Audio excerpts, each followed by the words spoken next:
Hello and welcome. Before we begin tonight's journey through the dark streets and darker histories of Yharnam, I want to take a moment just for you. Wherever you are right now, whatever kind of day you have had, I am glad you are here. Maybe you're lying in bed with the lights off, the glow of your screen the only thing keeping the dark at bay. Maybe you're on the couch with headphones in, letting the rest of the house go quiet around you. Maybe you're driving late at night and you need a voice to keep you company on the road. Wherever you are welcome here. Take a breath, let the tension go, and let this story carry you. Tonight we're going to talk about something that every Bloodborne player has held in their hands, but very few have ever truly understood. The weapons. Not the stats, not the damage numbers, not which gem goes in which slot or which upgrade path gives you the best return. We're going to talk about the stories, because every weapon you have ever swung in Yharnam was built by someone. It was designed for a purpose. It was carried by a hand that is now dead or worse than dead, and the metal remembers what the hand forgot. Every Saw Cleaver and every Holy Blade and every elegant rapier and every screaming wheel has a history that is woven into the larger tragedy of Bloodborne as tightly as the linen wrappings on a hunter's coat. The weapons of Bloodborne are not just tools, they are portraits. Each one is a painting of the person who made it, the faction that used it, and the philosophy that drove them to build a thing whose only purpose was to end a life. When you pick up a weapon in this game, you are picking up a piece of someone's story, a piece of their ambition, a piece of their failure, and tonight we're going to read every single one of those stories, from the first blade Gehrman forged in his workshop to the parasite torn from the body of a dead god on a beach that should not exist. This is not a weapon guide. This is a history of Yharnam told through the things its people built to kill each other. And it is a long history and a dark one, and I think you will find that the weapons have been trying to tell you the truth about this city from the very first moment you picked one up. So settle in, get comfortable, let your eyes close if they want to, and let me tell you what the metal remembers. But before we begin, I want to say something. This story is different from the ones we usually tell on this channel. We are not following a character tonight. We are not tracing a quest line or unraveling a mystery or reconstructing a timeline from fragments of dialogue and item descriptions. Tonight we're going to read a different kind of history, the kind that is written not in books or scrolls or ancient tablets, but in the things people build with their hands. Because a weapon is a decision made physical. A weapon is the moment someone looked at the world and decided what kind of force they wanted to bring into it. Whether that force was precise or overwhelming, elegant or crude, merciful or indiscriminate, the choice tells you who the builder was and what they believed in and what they were afraid of. And in Yharnam, where every institution lies and every leader fails and every promise curdles into poison, the weapons are the only honest things left. They cannot spin, they cannot deceive, they cannot rewrite history or adjust the narrative to protect themselves. They simply are what they are. A saw is a saw, a scythe is a scythe. A parasite torn from a dead god is a parasite torn from a dead god. The weapon does not pretend. The weapon does not perform. The weapon tells you the truth about the hand that held it, whether the hand wanted the truth told or not. Tonight we are going to listen to what the weapons have been saying. All of them. From the first cleaver to the last parasite. From the workshop to the nightmare, from a craftsman who loved his neighbours to a thing that was no longer human enough to remember what love meant. This is the complete history of Yharnam, told through its weapons, and it is a story that the weapons have been waiting a very long time for someone to hear.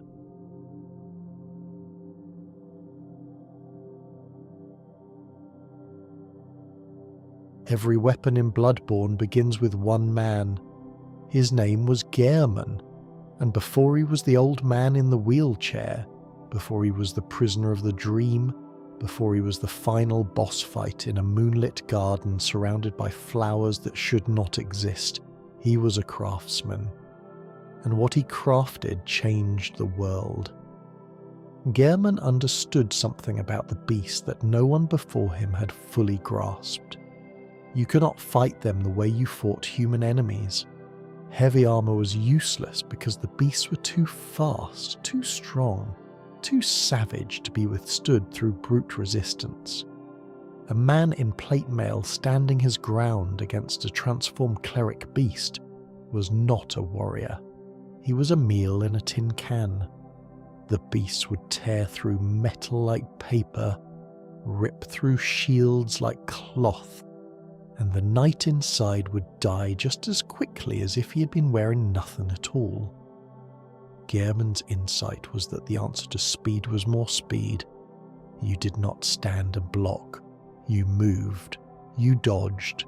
You slipped between the claws and the teeth and the flailing limbs, and you struck in the gaps, in the moments between attacks when the beast was committed to emotion and could not change course. The entire hunter's approach to combat, the aggressive, mobile, rally-driven fighting style that defines Bloodborne's gameplay, was born in Gehrman's mind before it was born in his workshop, and the weapons he built reflected this philosophy with extraordinary precision. Trick weapons, that is what they call them in Yharnam. Weapons that transform. Weapons that shift from one configuration to another with the flick of a mechanism, giving the hunter two fighting styles in a single instrument. The concept is brilliant in its simplicity and revolutionary in its execution. A short weapon for close quarters becomes a long weapon for reach. A blunt weapon for staggering becomes a sharp weapon for cutting. A defensive weapon becomes an offensive one.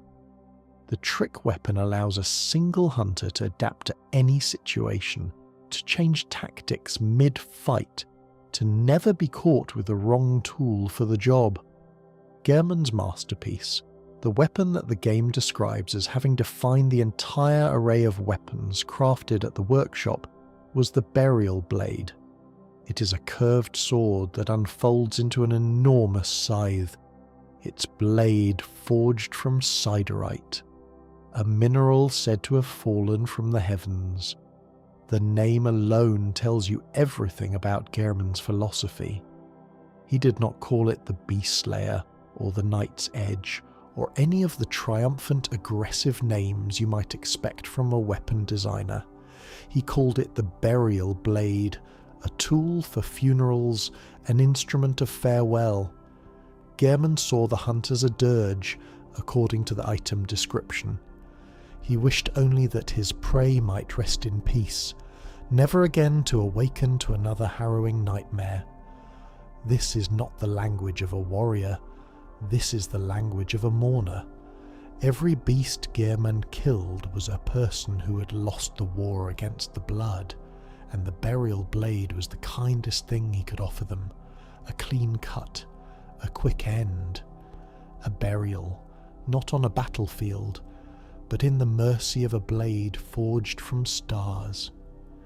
The first weapons offered to you when you begin Bloodborne, the Saw Cleaver, the Hunter Axe, and the Threaded Cane, are all descendants of Gehrman's design philosophy. They are not the refined, specialized weapons of later factions.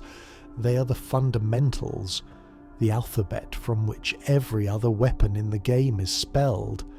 Each one offers a different interpretation of what it means to hunt, and each one tells you something different about the world you're entering. The Saw Cleaver is the most iconic weapon in the game, and it is also the most honest. It is a cleaver, a butcher's tool that unfolds into a longer serrated blade with extended reach. There is nothing elegant about it, nothing noble. It is a piece of sharpened metal attached to a hinge, designed to cut through flesh and bone with the minimum possible fuss. It is the weapon of a person who has accepted that the job they are about to do is ugly, and has decided to do it efficiently rather than beautifully. The hunter axe is the heavier option. A one-handed axe that extends into a two-handed halberd, it offers more damage and more reach at the cost of speed. It is the weapon of a hunter who prefers to keep the beast at a distance, who would rather hit hard and slow than fast and light, who understands that sometimes the best way to survive a fight is to make sure the other thing stops moving as quickly as possible. The axe is practical, it is reliable, it does not pretend to be anything other than what it is, a tool for hitting things very hard until they stop getting up. And then there is the threaded cane, the gentleman's weapon, the elegant walking stick that conceals a serrated whip within its shaft.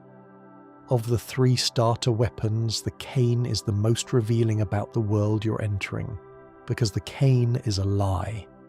On the surface, it is an accessory, a fashion statement, the kind of thing a well-dressed citizen of Yharnam might carry on an evening stroll, tapping it against the cobblestones as they walk, using it to gesture during conversation, keeping it tucked under their arm as they greet their neighbours. It is civilized, it is refined. It is exactly the kind of object that belongs in a Gothic city of gaslit streets and grand cathedrals, and hidden inside it is a weapon capable of flaying the skin from a werewolf at 20 feet. The threaded cane is Yharnam in miniature, a city that presents a face of culture and sophistication to the world, while concealing the violence and the blood and the howling darkness that sustain it. The hunter who carries the cane is the hunter who walks among the citizens by day and kills by night, who smiles at the baker and tips his hat to the widow, and then, when the sun goes down and the bells begin to ring, unfurls the whip and goes to work. The cane is the weapon of duality, of the double life that every hunter must lead in a city that knows it is dying but refuses to admit it. These three weapons, the cleaver, the axe, and the cane, are Gehrman's legacy. They are the foundation upon which every other weapon in the game is built, and they are also a test. The first choice Bloodborne asks you to make before you have fought a single enemy, before you have taken a single step into the streets of Yharnam, is which weapon to carry. Butcher's tool, woodsman's axe, or gentleman's cane. Efficiency, power, or deception. Each answer says something about you, and the game remembers. There is one more thing about Gehrman's weapons that deserves attention. They are all honest, not in a moral sense, but in a material sense. They are made of metal and wood and leather. They are mechanical devices powered by springs and hinges and the physical strength of the person who swings them. They do not channel arcane energy. They do not drink blood. They do not call upon cosmic forces or harvest the power of alien beings. They're entirely of this world, built from this world's materials, designed to solve this world's problems with this world's tools. This honesty would not last. As the hunt progressed, and the factions multiplied, and the healing church's influence grew, the weapons would become stranger, darker, more dependent on forces that no workshop could contain. The blood would enter the equation. The cosmos would enter the equation. The line between weapon and abomination would blur until it disappeared entirely. But in the beginning, in Gehrman's workshop, the weapons were clean.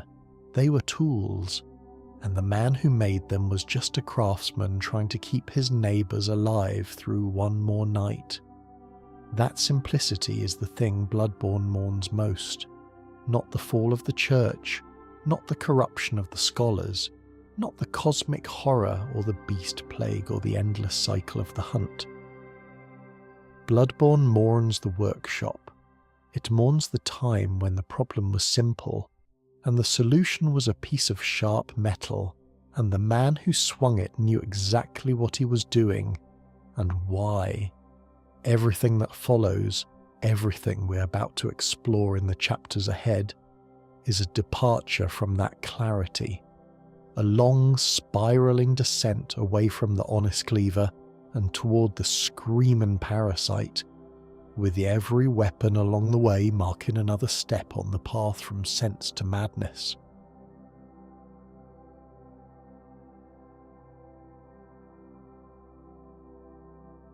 There is a detail about the Saw Cleaver and the Saw Spear that most players learn early and never think about again. Serrated weapons deal bonus damage to beasts. This is presented as a gameplay mechanic, a dry statistical fact that influences weapon choice and build optimization. But like everything else in Bloodborne, the mechanic is telling you a story if you're willing to listen. The serrated edge is not an accident of design.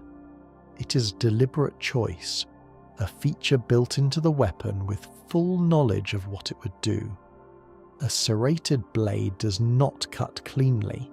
It tears, it rips, it catches on flesh and drags through it, leaving behind a wound that is ragged and wide and far more difficult to heal than the clean incision of a straight edge. Serrated wounds bleed more, they hurt more, they're more likely to become infected. In a medical context, a serrated instrument is a tool of last resort, something you use when precision does not matter, and the only goal is to open things up as quickly and as thoroughly as possible. The Healing Church designed the saw weapons. This is not stated explicitly in any single item description, but the evidence is woven through the lore. The Church controlled the workshop, the Church funded the development of hunter weapons, and the Church, more than any other faction in Yharnam, viewed the scourge of beasts as a medical problem rather than a military one. They did not see themselves as warriors fighting a war. They saw themselves as doctors performing surgery, and the saw weapons are their scalpels. Think about that for a moment. The institution that created the scourge, that administered the blood that transformed citizens into monsters, also designed the instruments used to dismember those same citizens once the transformation was complete. The Church was the disease and the treatment simultaneously.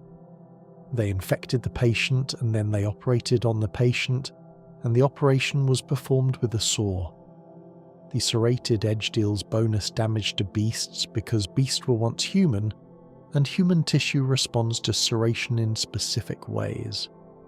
The same biological vulnerability that makes a serrated knife more dangerous to a person than a straight blade makes a serrated saw cleaver more effective against a beast. The weapon exploits the residual humanity in the target.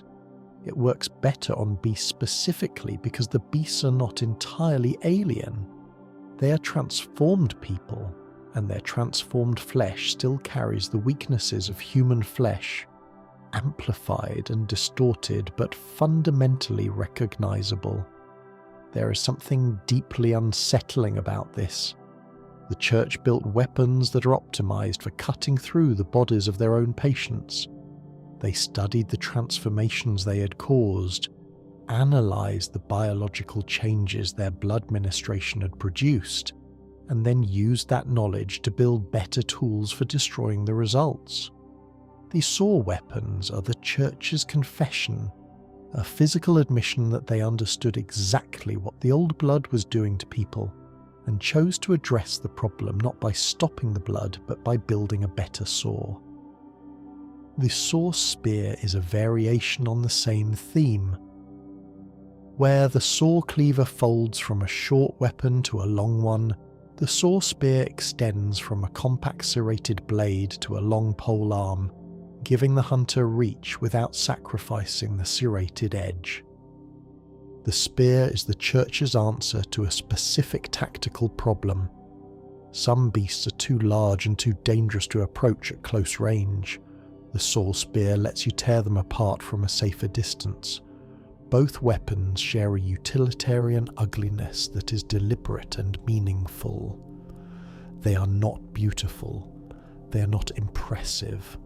They are not the kind of weapons that a knight would hang above his fireplace or a lord would commission for a ceremonial parade. They are tools, industrial tools, the kind of instruments you would find in a slaughterhouse or a surgical theatre, designed for one purpose and optimized relentlessly for that purpose at the expense of everything else. When you pick up the Saw Cleaver at the beginning of Bloodborne, you are picking up the healing Church's philosophy in physical form, the belief that the scourge can be managed through violence, that the beasts are a problem to be cut away rather than a symptom to be understood, that the appropriate response to the consequences of your own actions is not remorse, but sharper instruments. The saw does not ask why. The beast exists. The saw does not care. The saw only cuts. There is one final detail about the serrated weapons that is worth considering before we move on. The game tells you that serrated weapons deal bonus damage to beasts. It does not tell you why. The mechanical explanation that beasts have a hidden weakness to serrated damage is a gameplay abstraction. But the narrative explanation, the one the game never states but that the lore supports, is more disturbing. The serrated edge works because the Church designed it to work. They studied the beast transformations. They understood the biology of what the old blood did to human tissue, and they used that understanding to build weapons that were specifically optimized for tearing through the flesh of transformed citizens. The saw weapons are products of research. They are the result of some Church scholar or workshop engineer, sitting down with the body of a transformed beast and studying how the tissue was structured, where it was weak, what kind of edge would do the most damage. The Saw Cleaver was not designed through trial and error. It was designed through autopsy, through vivisection, through the cold, clinical examination of the bodies of people who had trusted the Church to heal them, and who'd been transformed by that trust into something that needed to be studied so that better tools could be built to kill the next batch. This is the Church's deepest innovation. Not blood ministration, not communion with the Great Ones, not the founding of the workshop or the establishment of the hunt. The Church's deepest innovation was the ability to create a problem and a solution simultaneously, to build the disease and the cure in the same laboratory, and to profit from both. The saw is the cure, the blood is the disease, and the Church sells both because the blood creates beasts and the saw kills beasts, and as long as both operations continue, the Church remains necessary, and necessity is power, and power is the only thing the Church has ever truly worshipped.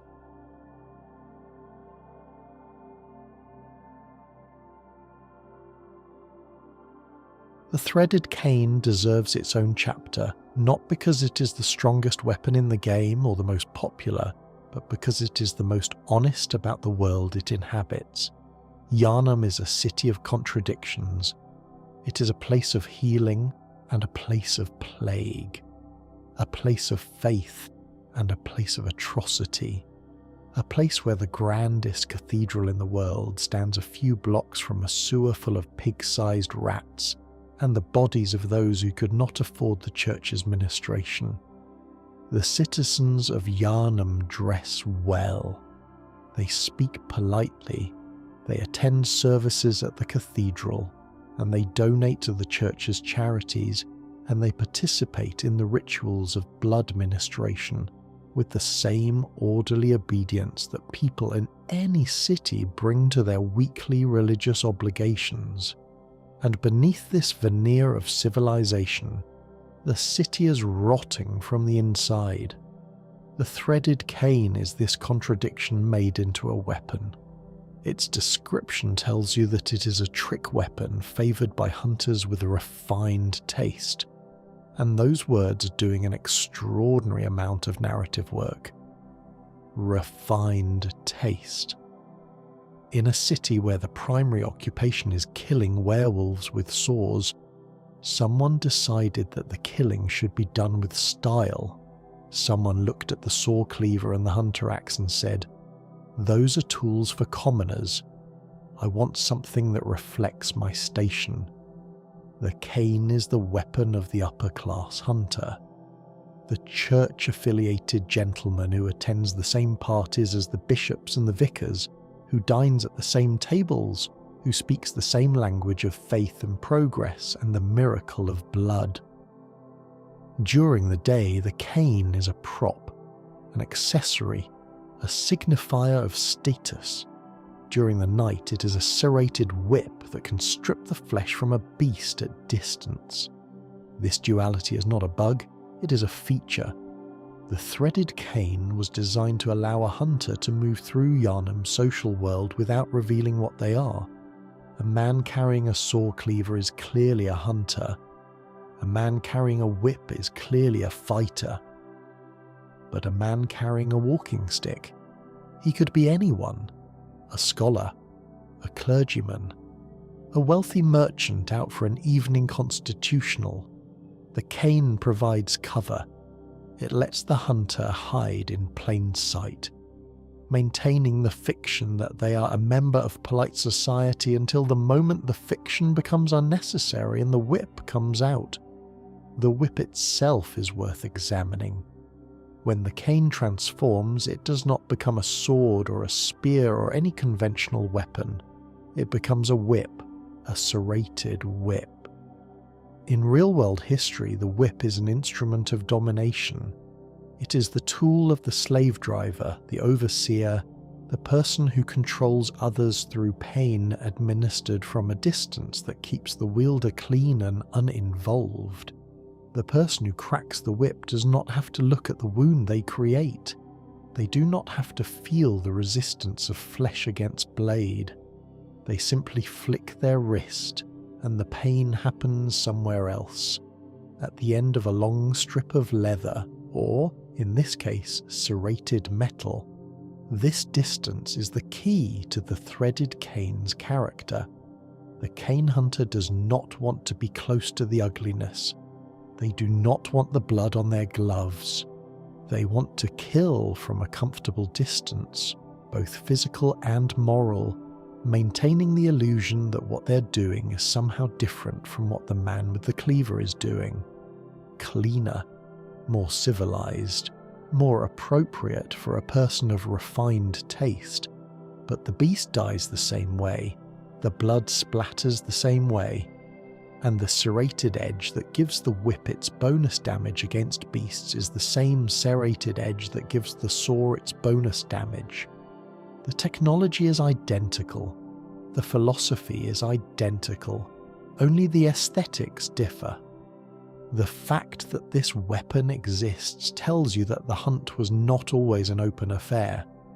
There were times, perhaps the early times, when the church needed hunters who could operate discreetly, who could attend a dinner party and excuse themselves to handle a problem in the garden without causing a scene, who could walk through the cathedral ward with a weapon in their hand that no one would recognize as a weapon, because it looked like the kind of thing any respectable citizen might carry.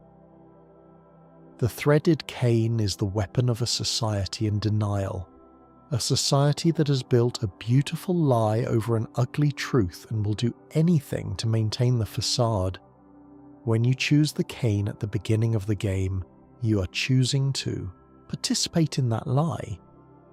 You're choosing to be the kind of hunter who kills with elegance, who maintains the appearance of civilization even in the act of violence, who believes, or at least pretends to believe, that there is a difference between a gentleman who kills beasts with a whip and a butcher who kills them with a saw. There is not. The beast dies the same way regardless of who kills it and what they use.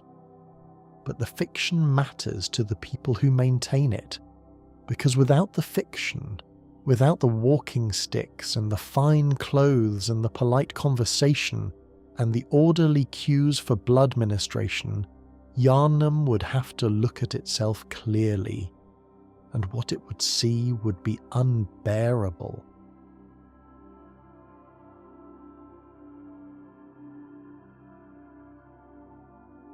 If Gehrman was the father of the hunt, Ludwig was its champion, the man who took Gehrman's solitary, shadowy profession and turned it into a calling, a mission, a holy war with banners and armour, and the full, terrifying weight of institutional faith behind it. Ludwig the Holy Blade was a church hunter, not just a hunter affiliated with the church, but a true believer, a man whose faith in the healing church and its mission was as much a part of his arsenal as any weapon he carried. He believed with absolute sincerity that the hunt was righteous work, that the beasts were an abomination against the divine order, and that the hunters who fought them were soldiers in a sacred war. Where Gehrman had been pragmatic and melancholic, viewing the hunt as a sad necessity, Ludwig was fervent. He saw glory where Gehrman saw grief. He saw purpose where Gehrman saw futility. And he inspired an entire generation of hunters to see the same. Ludwig founded the Healing Church Hunters as a formal organisation. Before him, hunters were independent operators, individuals or small groups working in the shadows. Ludwig brought them into the light. He gave them uniforms. He gave them structure.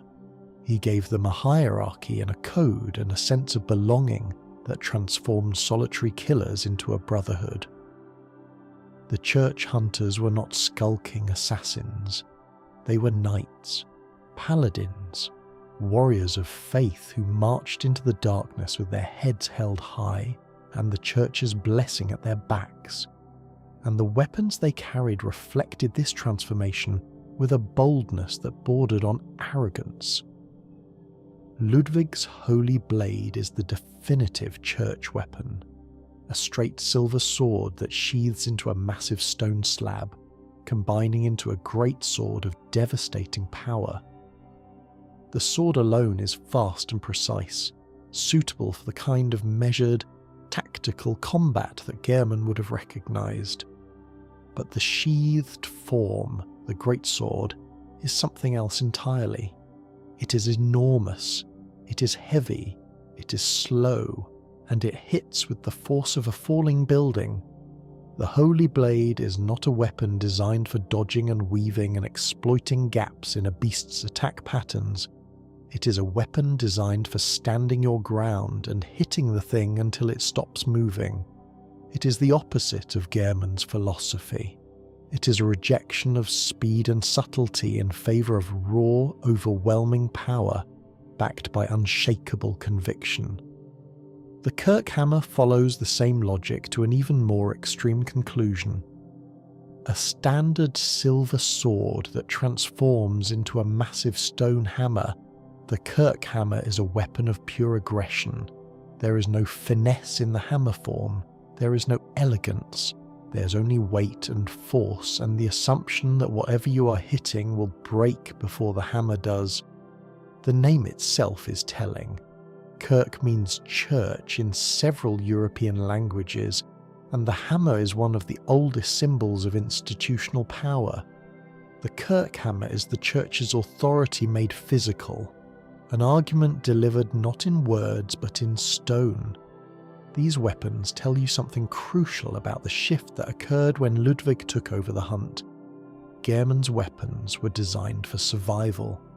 They were light, fast, adaptable, built for a lone hunter who needed to stay alive long enough to do the job and get home. Ludwig's weapons were designed for conquest. They were heavy, powerful, built for hunters who did not plan on running, who intended to stand in the beast's path and break it. The philosophical difference is enormous. Gehrman's hunt was a funeral. Ludwig's hunt was a crusade. The Radiant Sword Hunter badge, which unlocks these weapons for purchase, bears Ludwig's name and his legacy. It represents the era when the hunt was at its most organised, most powerful, and most dangerous. Not dangerous to the beasts, though it was certainly that, but dangerous to the hunters themselves, because Ludwig's faith was contagious, and the men and women who followed him into the dark believed, truly believed, that they were doing God's work. And there is nothing more dangerous than a person with a weapon and a certainty that God is on their side. The church hunter philosophy fundamentally changed the relationship between hunter and weapon. Gehrman's hunters chose their weapons based on practical considerations. What works best against this kind of beast? What fits my fighting style? What gives me the best chance of surviving the night? Ludwig's hunters chose their weapons based on identity. The Holy Blade was not just a tool, it was a symbol. Carrying it meant something.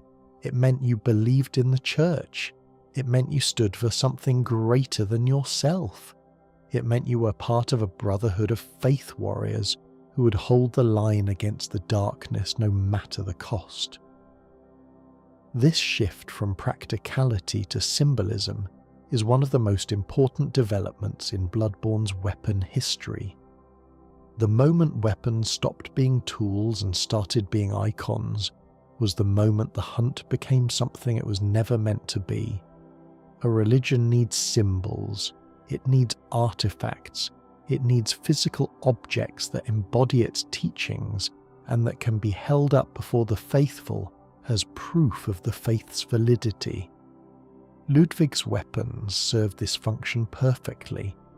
They were enormous, imposing, visually dramatic, and unmistakably holy. When a church hunter walked through the streets of Yharnam carrying the Kirkhammer on his back, every citizen who saw him felt safer. Not because the hammer was effective, though it was. Because the hammer was a statement, a promise, a physical manifestation of the church's power and the church's commitment to protecting its flock. The problem with symbols is that they can outlast the truth they are supposed to represent. The church's weapons continue to inspire faith long after the church's mission had been corrupted beyond recognition. Hunters carried Ludwig's Holy Blade into battles that had nothing to do with protecting the innocent, and everything to do with protecting the church's power. The weapons that were meant to symbolize righteous purpose became instruments of institutional self-preservation, and the hunters who carried them could not see the difference, because the weapons looked the same either way. Ludwig's fate, which you discover in the Old Hunters DLC, is the cruelest possible commentary on everything his weapons represent. The man who built an army of faithful knights, who inspired a generation of hunters to see the hunter's holy work, who wielded the most powerful weapons the church ever designed, transformed into a beast, not a small beast, not a quiet, sad deterioration, into something four-legged and whimpering. Ludwig became a nightmare, a colossal, horse-like abomination of writhing flesh and too many teeth, found in the deepest part of the hunter's nightmare. shrieking and thrashing in the dark, his mind shattered, his body warped beyond all recognition. But his sword survived. The Holy Moonlight sword, wedged into his monstrous body, still glowed with the light that had once guided him, and if you show it to him after the fight, if you hold it up to the ruined face of the beast he has become, something remarkable happens. He recognizes it. For one brief, agonizing moment, the man inside the monster surfaces. His remaining eye focuses. His voice, broken and distant, speaks words that are coherent. He asks about his hunters. He asks whether they were good, whether they maintained the purpose he had given them. And then the moment passes, and the beast returns, and the light goes out. If you're enjoying this journey through the arsenals and histories of Yharnam, take a moment to subscribe to Nightfall Lore and leave a like on this video. It helps the channel grow, and it means these stories can keep being told. Now settle back in. We have more weapons to find, and every one of them has something to tell us.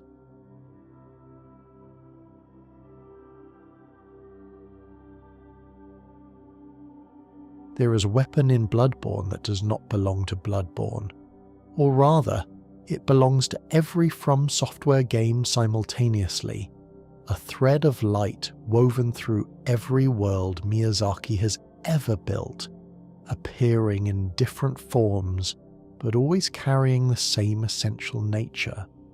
It is the Moonlight Greatsword, and in Bloodborne it is called the Holy Moonlight Sword, and it is the most important weapon in the game, not because of its stats or its moveset or its scaling, because of what it means. The Moonlight Greatsword appears in Demon's Souls, it appears in every Dark Souls game, it appears in Armored Core, it appears in King's Field, the very first game that From Software ever made. It predates the Souls formula. It predates Miyazaki's involvement with the company. It is older than the design philosophy that made these games famous, and in every incarnation it shares the same core identity. A sword made of light. A weapon that channels something cosmic, something beyond the physical world, something that glows with an otherworldly radiance that has nothing to do with fire or electricity or any mundane element. It is a weapon of pure arcane power, and it always, without exception, represents transcendence. In Bloodborne, the Holy Moonlight Sword belongs to Ludwig, and the story of how he found it is one of the most beautiful and most devastating narrative threads in the entire game. Ludwig was lost. This is stated directly in the weapon's description. Ludwig, the first hunter of the Healing Church, once an old and crestfallen hunter, found guidance in the moonlight. The word crestfallen is doing heavy lifting there. Crestfallen means defeated, dejected, having lost the courage that once sustained you. Ludwig, the champion, the holy knight, the man who inspired thousands to take up the hunt in the name of God, had reached a point of despair. The hunt was failing, the beasts were multiplying. The faith that had sustained him was cracking under the weight of evidence that the church's miracle was a curse. Ludwig was broken, and then the sword appeared to him. The game never explains exactly how or where. Did he find it in the labyrinth beneath Yharnam?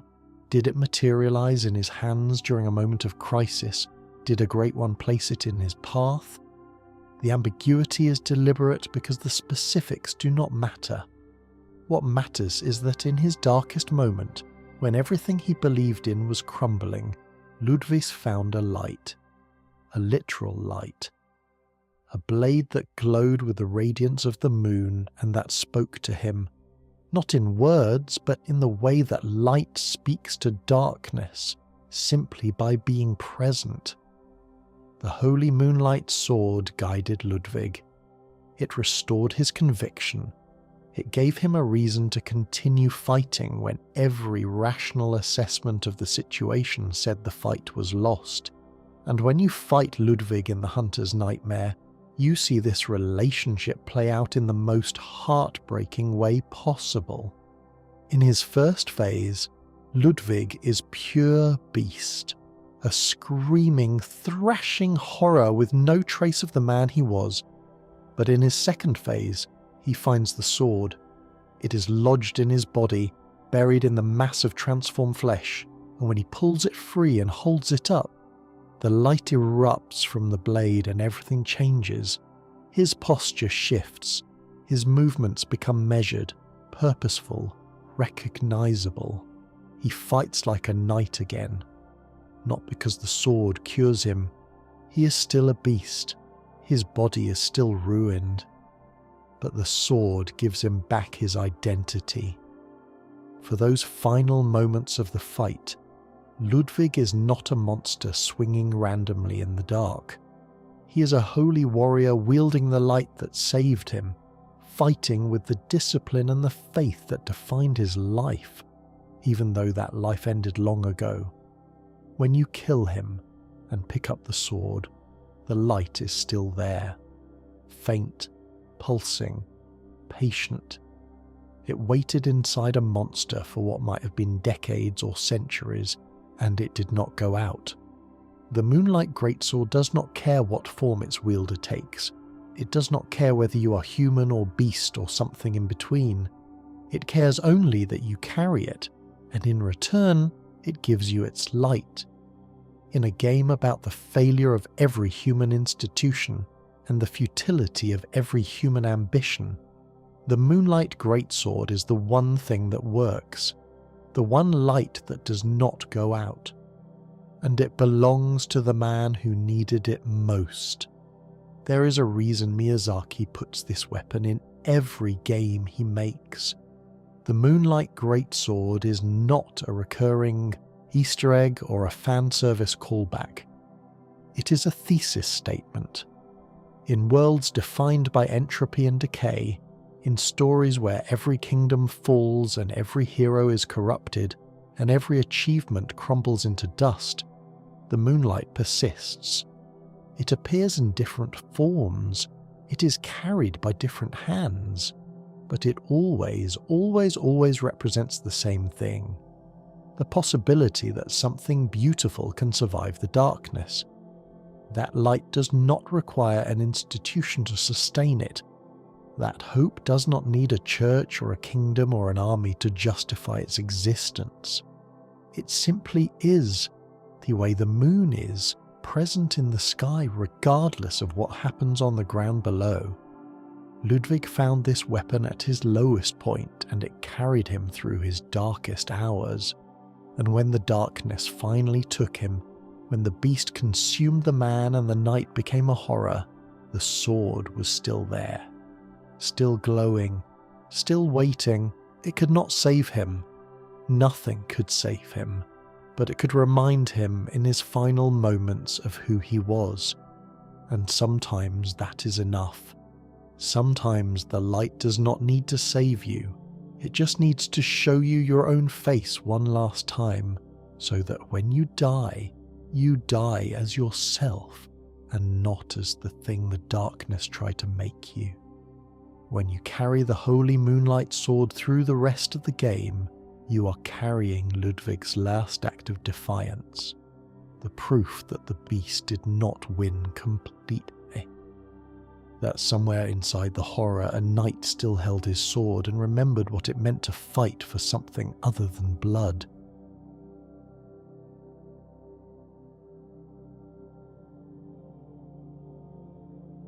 Not everyone in Yharnam believed that elegance was a virtue.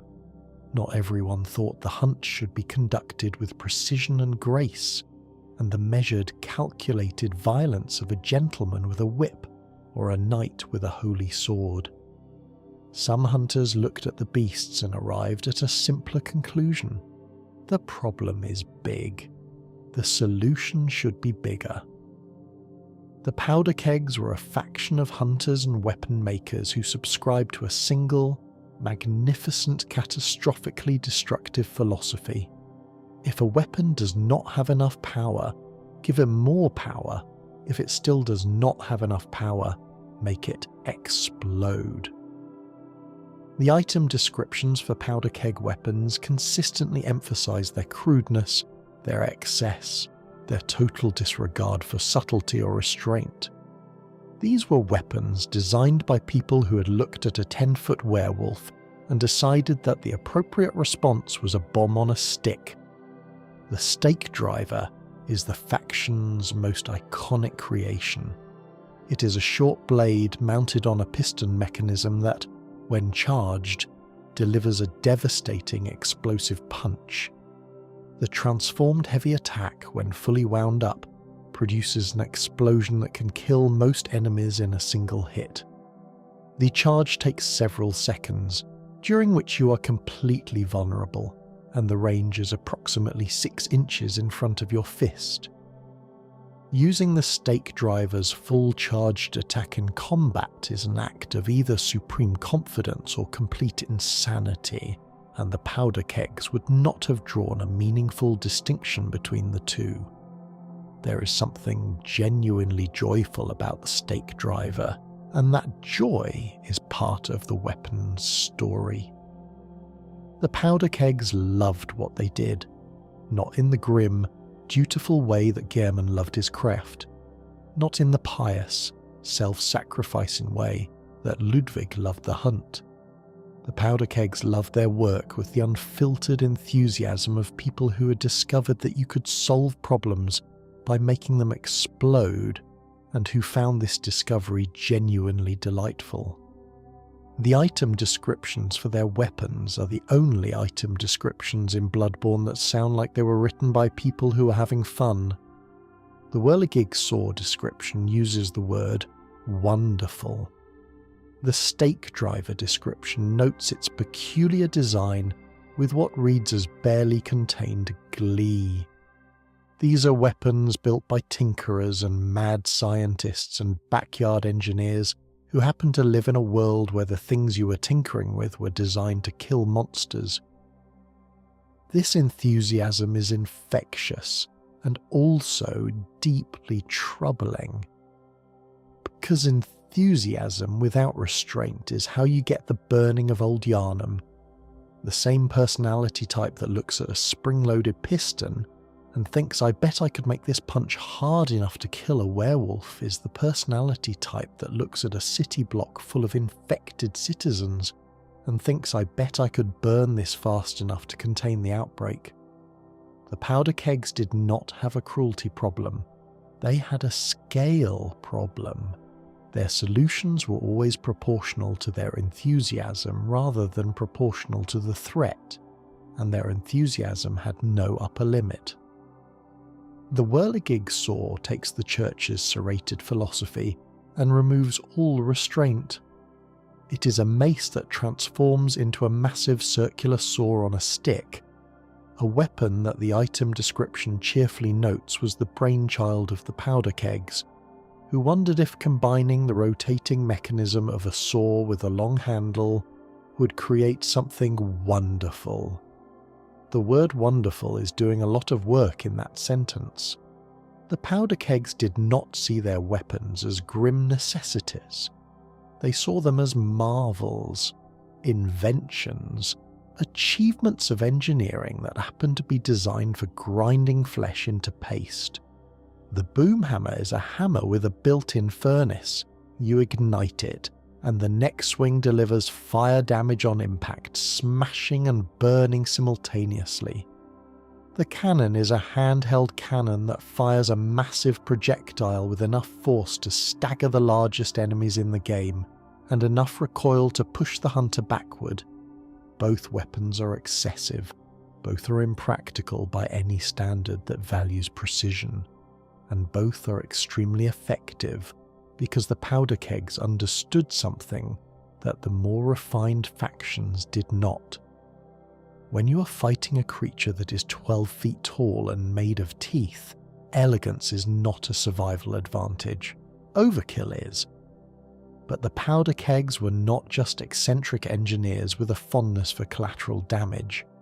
They were also the faction most directly responsible for the burning of old Yharnam. Their philosophy of maximum force, which seemed so entertaining when applied to individual beasts, became something monstrous when applied to a neighbourhood full of people. The same logic that produced the stake driver and the whirligig saw produced the fire that consumed thousands of lives, human and beast alike. Jura was a powder keg. The man who stands on the tower in Old Yharnam with his Gatling gun, the man who turned against the hunt and became a protector of beasts, was one of them. He wielded their weapons, he shared their philosophy, and he participated in the burning. The fact that the experience broke something fundamental in him, that it turned him from a hunter into a guardian, is the powder keg's most damning indictment. Their most faithful member looked at the consequences of their philosophy and could not live with what he saw. The powder keg weapons are fun to use. They are loud and powerful and satisfying in the way that all oversized explosive things are satisfying. But they are also a warning about what happens when the principle of maximum force is applied without moral boundaries. The same mindset that builds a wonderful saw on a stick is the mindset that burns a city to contain a plague. The difference is only a matter of scale.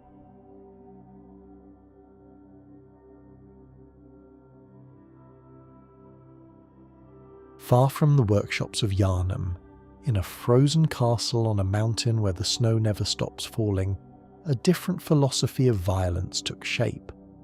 The nobles of Castle Cainhurst did not build weapons to solve problems, they built weapons to make statements. And every weapon that bears the Cainhurst name is a statement about what it means to kill with beauty. The Chikage is the weapon that defines the Vileblood identity. It is a katana, a blade imported from a foreign tradition, adopted by the Cainhurst Knights, because its elegance and its lethality aligned perfectly with their aristocratic values. In its normal form, the Chikage is a fast, precise, graceful sword. But in its transformed state, the knight draws the blade across their own hand, feeding it their blood, and the katana awakens. The engravings on the blade drink the blood and hold it, coating the edge in a sheath of living crimson that sings as it cuts through the air. The transformed Chikage is devastating. Its damage output is among the highest in the game, but it comes at a literal cost. The weapon drains the wielder's health as long as it remains in its blood state, consuming the very life force of the person who wields it. Every swing is a transaction. You trade your blood for their death. You shorten your own life to end theirs faster. The Chikage does not care whether its wielder survives the fight. It cares only that the fight is beautiful. This philosophy, beauty at any cost, self-destruction in service of aesthetics, is the Cainhurst way condensed into a single weapon. The Vileblood Knights did not fight to protect anyone. They did not fight for a cause or a god or a kingdom. They fought because fighting was beautiful, and they were beautiful doing it, and the blood that flowed from their wounds and their enemies' wounds alike was the most beautiful thing of all. The Evelyn is the Cainhurst firearm, and its description is one of the most revealing in the game. It says that the Cainhurst Knights loved the Evelyn like a woman. The gun was named after a woman, designed with the same attention to aesthetics that you would bring to a portrait or a piece of jewellery, and treasured not for its function, but for its beauty. The Evelyn was engineered to take advantage of the superior blood quality typical of Cainhurst Bluebloods, meaning it deals more damage in the hands of someone whose blood runs thick with corruption. The Itapalash completes the trio. A rapier with a firearm built into its guard, it is the weapon of a cavalryman, an aristocratic warrior who fights with one hand and shoots with the other. Its name translates roughly to riding man's broadsword, evoking the image of a mounted knight from a more romantic era. The Reiter Pallasch is the most overtly aristocratic weapon in the game, and it carries with it the entire weight of the Cainhurst worldview. A Vileblood knight wielding the Reiter Pallasch is not fighting. He is performing. He is demonstrating through every thrust and every parry and every perfectly timed pistol shot that he is superior to the common hunter who stands across from him with a Saw Cleaver and a blunderbuss. The weapon is a social argument made of steel. The Reiter Pallasch also reveals something important about how the Cainhurst nobles viewed the hunt itself. The weapon is designed for dueling, not for beast hunting. Its moveset is optimized for fighting other humans, for the thrust and parry exchanges of a fencing match, for the kind of combat where both participants understand the rules and respect the conventions. The Reiter Pallasch does not have the raw power needed to stagger a cleric beast, or the wide swings needed to hit a dark beast parl. It is a precision instrument designed for precision opponents, and the fact that the Cainhurst knights chose to carry it tells you that their primary enemies were not beasts at all. They were other hunters, church executioners, Ligarius and his zealots, human opponents who could be duelled, who could be beaten with style, who could be killed in a way that felt like art rather than slaughter. This is the fundamental divide between Yharnam and Cainhurst. The church built weapons to kill beasts. The Vilebloods built weapons to kill people. Both factions used the old blood. Both factions pursued power through blood. But the church's enemies were the consequences of their own experiments, and the Vilebloods' enemies were the people who objected to their existence. The church fought the scourge, the Vilebloods fought the church, and their weapons reflect this difference in every detail of their design. Together, these three weapons paint a complete picture. The Chikage says that blood is a weapon, the Evelyn says that beauty is a weapon, the Reiter Pallasch says that style is a weapon, and all three say that the person wielding them considers themselves above the crude, utilitarian violence of the healing church. The Cainhurst arsenal is a rejection of everything the workshop represents. Where Gehrman's weapons were designed for survival, the Cainhurst weapons were designed for expression. The tragedy is that the elegance was real, but the immunity was not. The Vilebloods died the same as everyone else. Ligarius and his executioners came to the castle and killed them all, their beautiful weapons useless against the grinding, disciplined assault of men who fought as a unit, rather than as individuals. Beautiful things break just as easily as ugly things. The Cainhurst arsenal is proof.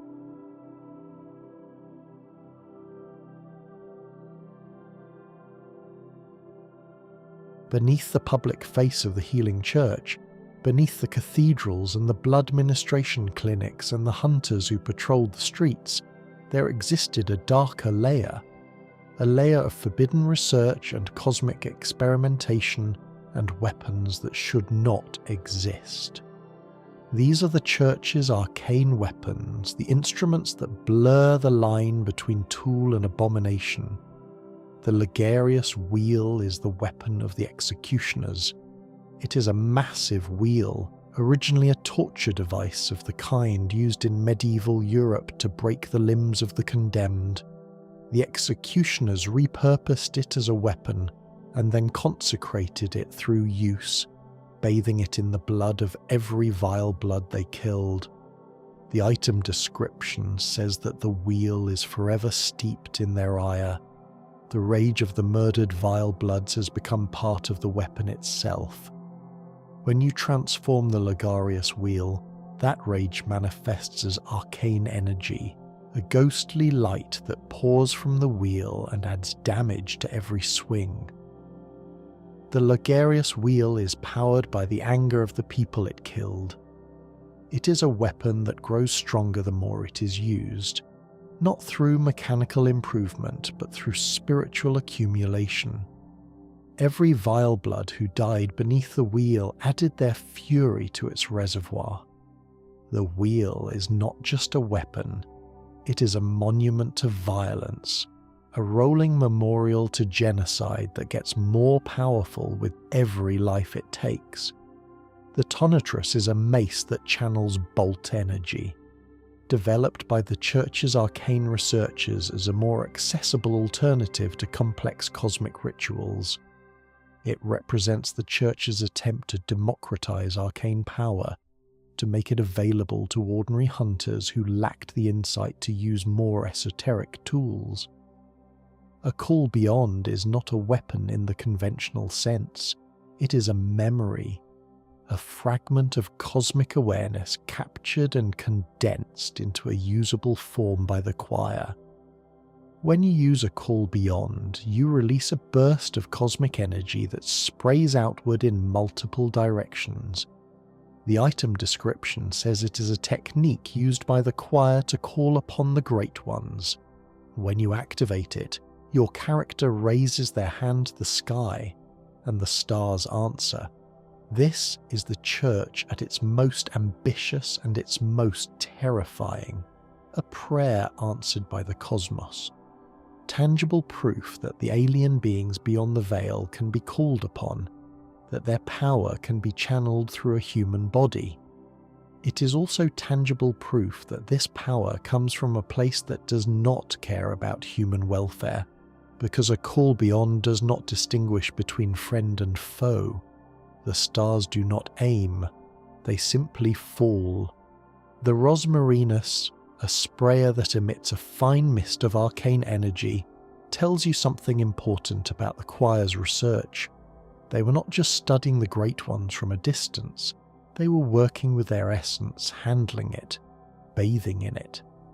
The Rosmarinus is a piece of laboratory equipment that someone decided to bring into the field, and the fact that it works as a weapon tells you how saturated with cosmic power the choir's work had become. These weapons represent the hidden layer of the Church's operations, the institution that existed to protect humanity from cosmic horror was simultaneously harvesting that horror and forging it into instruments of war. They were fighting fire with fire, and the fire was cosmic, and the people who wielded it were already burning. There is profound dishonesty in the Church's arcane weapons that goes deeper than the hypocrisy of continued blood ministration. The Church told its followers that the Great Ones were a threat, that the cosmic forces beyond the veil of reality were dangerous, alien, incompatible with human life. And this was true.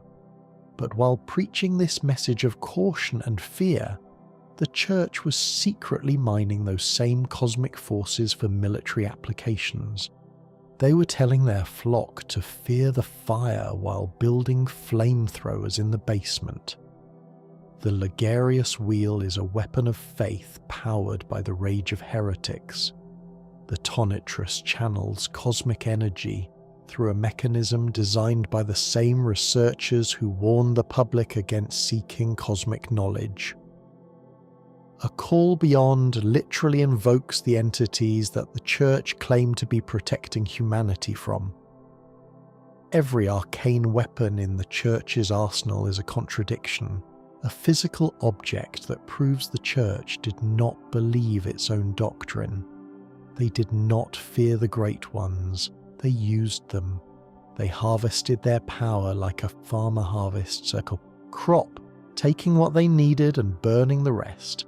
And the weapons they built from that harvest were the sharpest tools in their shed and the most damning evidence of their lies. If any citizen of Yharnam had seen a call beyond being used, had watched a church researcher raise their hand to the sky and call down the stars on a target, they would have understood in that instant that the church was not what it claimed to be. The church was not a bulwark against cosmic horror. It was a cosmic horror wearing a priest's collar, and the weapons it built were the claws beneath the vestments.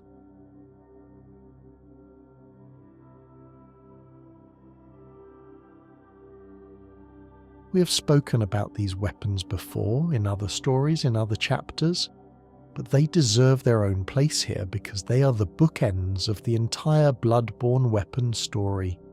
The first weapon and the last, the blade that started everything and the blade that carries it forward.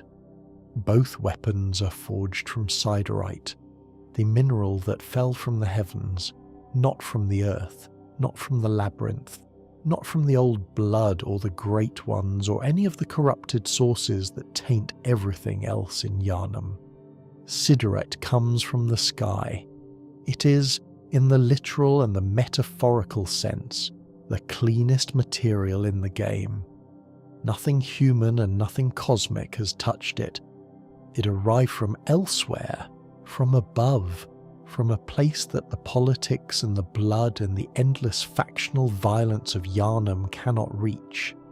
This matters. In a game where every other material is compromised, where the old blood is poison and the church's faith is a lie, and the Great One's gifts are curses, the siderite blades are pure, not pure in a moral sense. They are still weapons, they still kill. But they are pure in the sense that they come from outside the system. They were not created by the corruption that defines Yharnam. Gehrman built the burial blade to bury the dead. Eileen carries the blade of mercy to grant them mercy. One weapon lays them to rest, the other eases their passing. The burial blade is a scythe, the oldest symbol of death in Western iconography.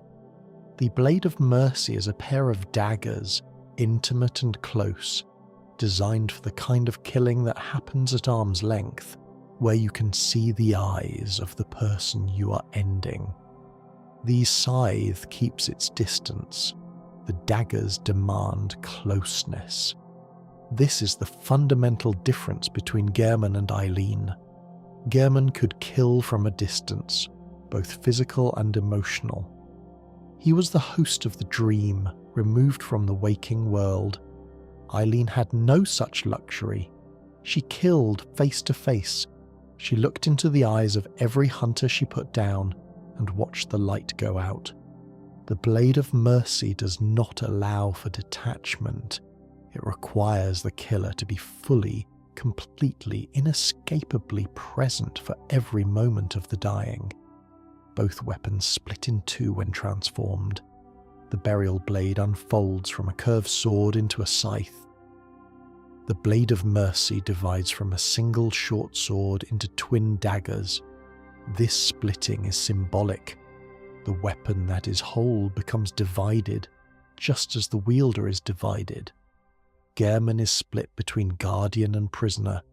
Eileen is split between humanity and duty. Neither of them is fully one thing.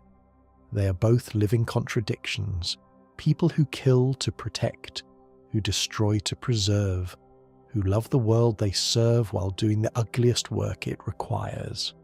The blade of mercy and the burial blade are the alpha and the omega of Bloodborne's weapons. They are made from the same star. They serve the same purpose. And they are carried by the two people in the game who understand better than anyone else what the hunt really costs and why someone has to pay it anyway. There is a beautiful symmetry in the fact that these two weapons, made from the same celestial metal, are the first and the last weapons in the story of the hunt. The burial blade was crafted at the beginning in Gehrman's workshop, when the hunt was new and the world still made a kind of sense. The blade of mercy was carried at the end by the last crow standing, when the hunt had devoured everything, and the only thing left to do was put the survivors out of their misery with grace. The beginning and the end connected by a thread of starful metal that fell from the same sky and was shaped by the same understanding that the hunt, for all its violence, could still be conducted with something resembling love. Because that is what mercy is, in the end. It is love expressed through the only language the hunt allows. You cannot save a blood-drunk hunter. You cannot restore them to who they were. You cannot undo the blood or reverse the transformation or bring back the person who disappeared behind the yellow eyes and the slavering jaws. But you can end their suffering quickly. You can hold them close while you do it.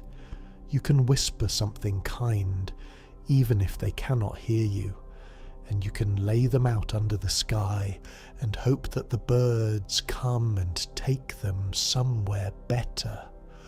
The siderite blades are the weapons of people who love the dead, not the killing, the dead themselves, the people the dead used to be, the memories that the blood erased, the lives that the hunt consumed.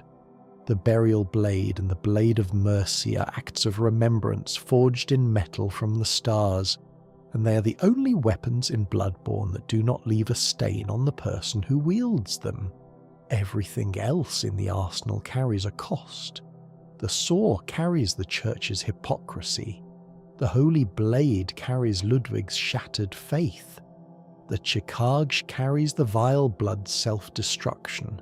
The Kos Parasite carries the loss of humanity itself. But the siderite blades are clean. They fell from the sky. They were never part of the system that corrupted everything else, and the people who carried them, for all their sadness, for all their loneliness, for all the terrible weight of what they had to do, remained human until the end. That is worth remembering.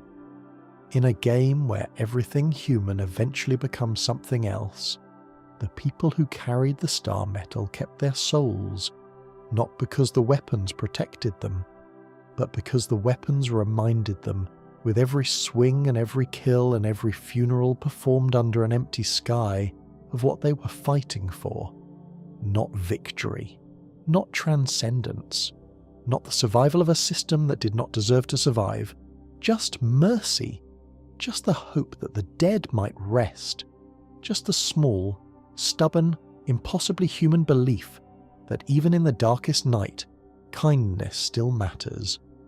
And when you fight Gehrman in the final encounter, when the old man rises from his wheelchair and draws the burial blade for the last time, you are facing the other half of the same coin. The weapon that buries facing the weapon that forgives. The scythe that reaps facing the daggers that release. The father of the hunt facing the inheritor of its conscience. Two weapons from the same star, meeting for the first and last time in a garden full of flowers that should not exist.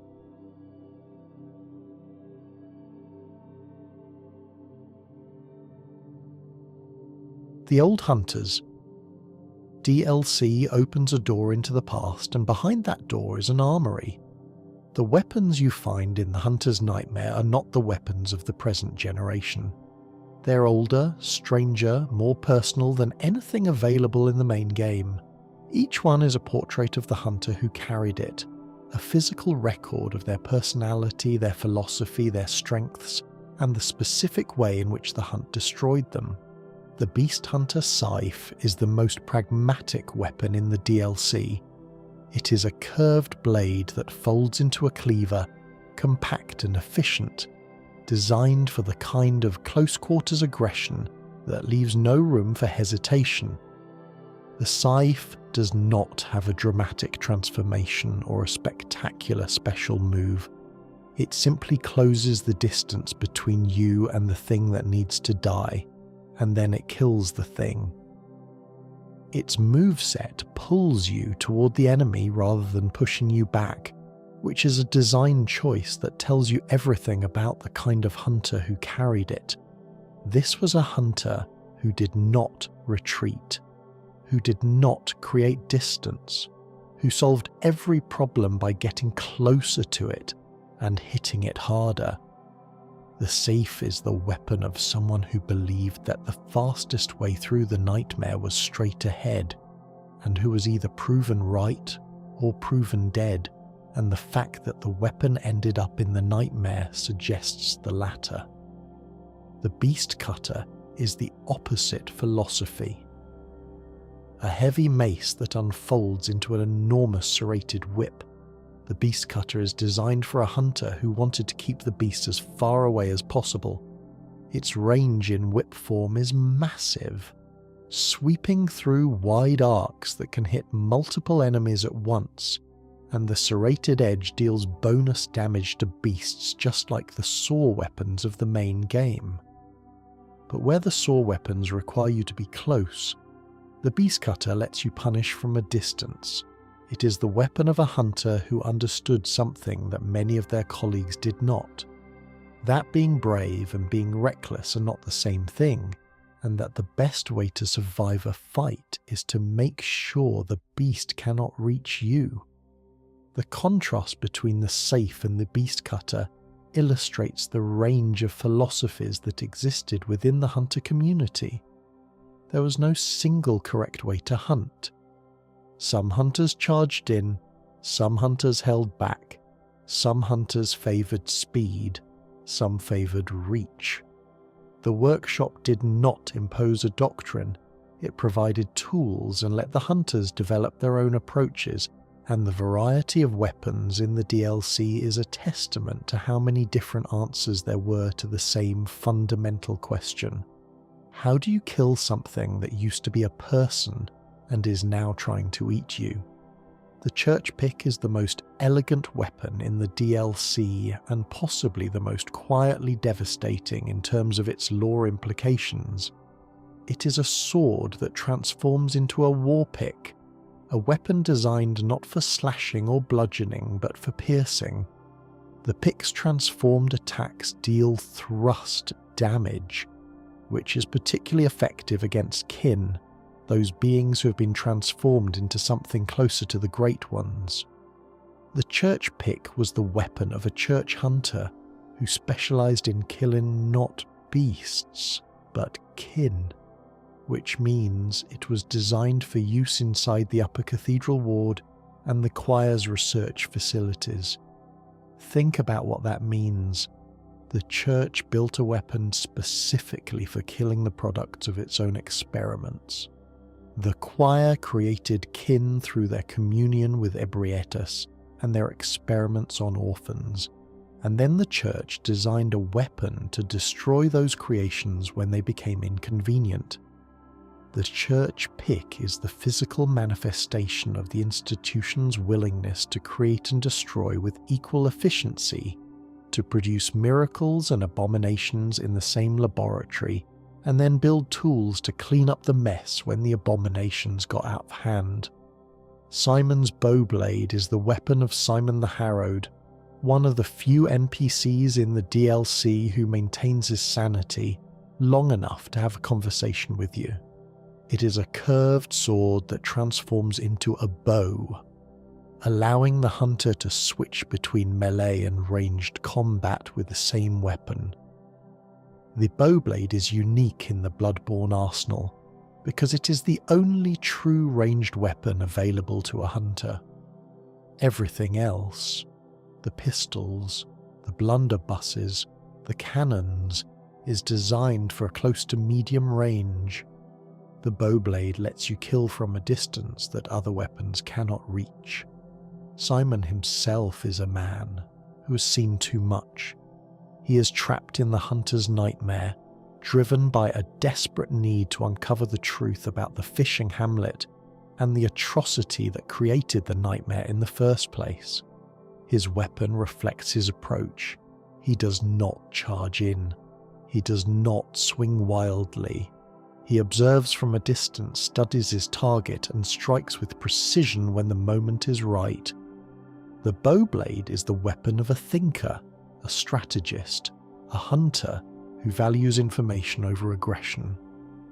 Simon's story is one of the most quietly tragic in the DLC. He's been investigating the source of the hunter's nightmare for what might be years, moving carefully through the twisted recreation of Yharnam, avoiding the blood-drunk hunters who roam its streets, gathering clues about the fishing hamlet and the sin that was committed there.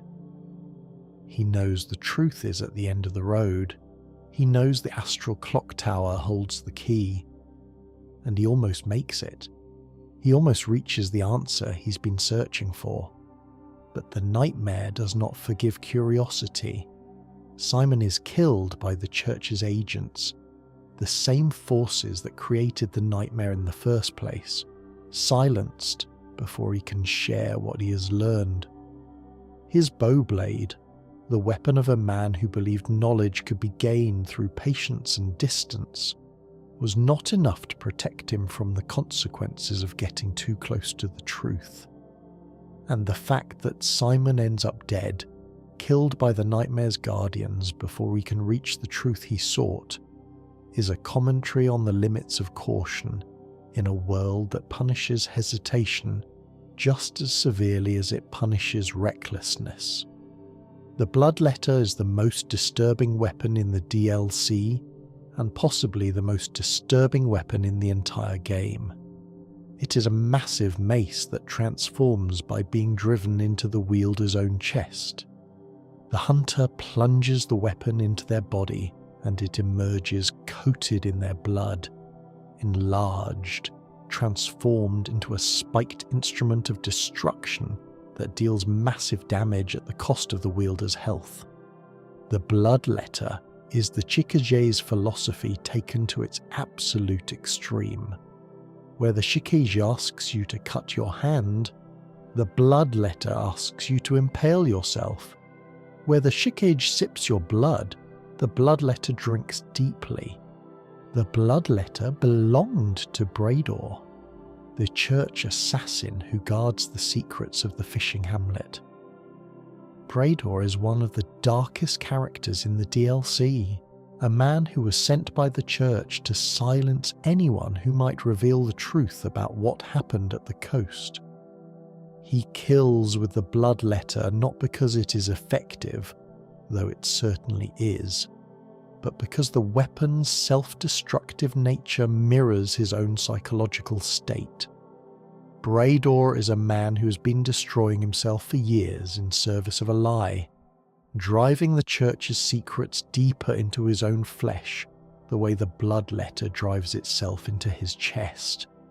The weapon and the wielder are one and the same, both instruments of concealment, both designed to bury the truth in blood and pain. Each of these weapons is a character study compressed into steel. The scythe is aggression without thought. The beast cutter is caution without conviction. The church pick is institutional efficiency without conscience. The bow blade is intelligence without power. The Bloodletter is devotion without limits. They are the hunting profession's family portrait, a gallery of approaches and philosophies and personal compromises, each one a different answer to the same impossible question, and each one, in the end, insufficient. Every hunter who carried these weapons ended up in the nightmare. Every approach failed. Every philosophy proved inadequate. The weapons survived, but the people who wielded them did not, and the weapons sit in the nightmare like tombstones, marking the graves of strategies that were not enough to save the people who believed in them.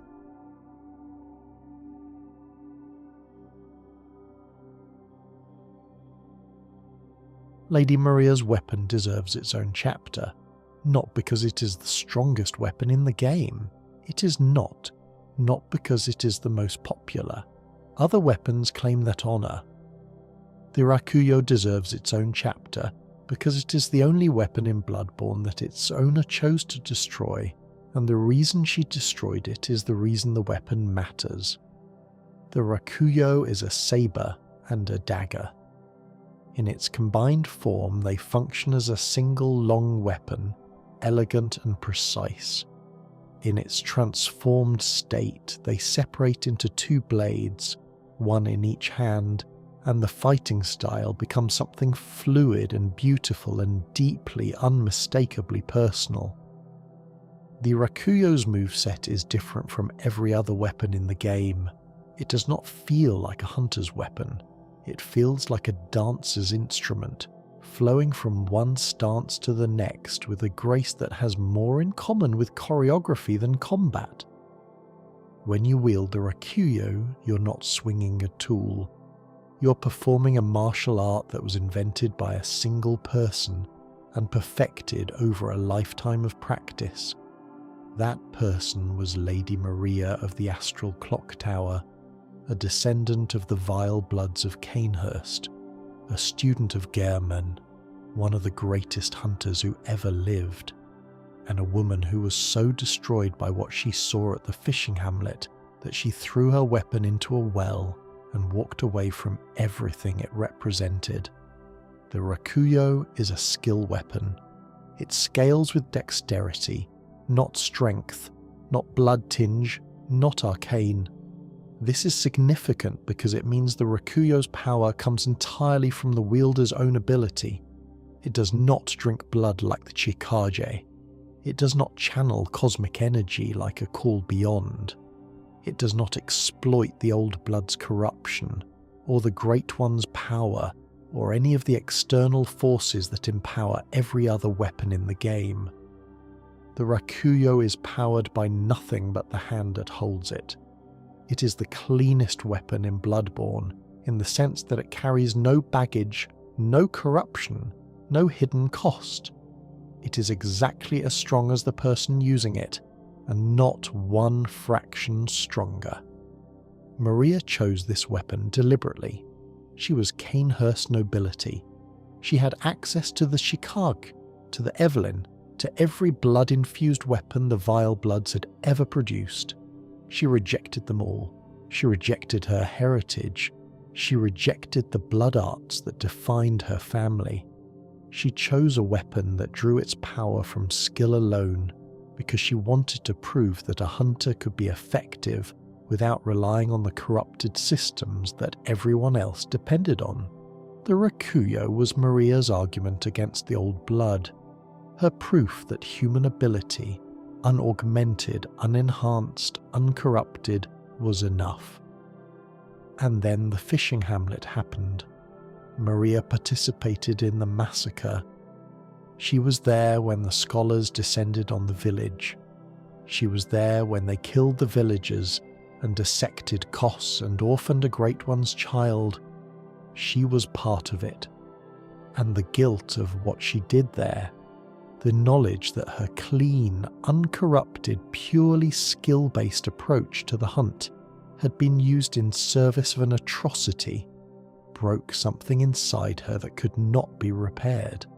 She threw the Rakuyo into the well of the fishing hamlet, not metaphorically, literally. She took the weapon that represented everything she believed about herself, and she cast it down into the deepest, darkest place she could find, as if by destroying the weapon she could undo what it had done. She could not. The Rakuyo sank to the bottom of the well and Maria walked away from the hunt, and eventually she walked away from life itself. You find the Rakuyo at the bottom of that well in the hunter's nightmare. It is guarded by two giant shark creatures, enemies so aggressively difficult that many players consider them harder than any boss in the DLC. The game makes you earn this weapon. It makes you suffer for it. The shark giants are not placed there by accident.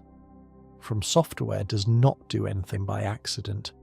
These creatures are aquatic, oceanic, connected to the sea and to Kos and to the fishing hamlet that Maria helped destroy. They guard the weapon that Maria threw away, and their presence transforms the act of retrieving it from a simple pickup into a moral test. Do you want this weapon badly enough to fight through guardians that were placed here by the nightmare itself?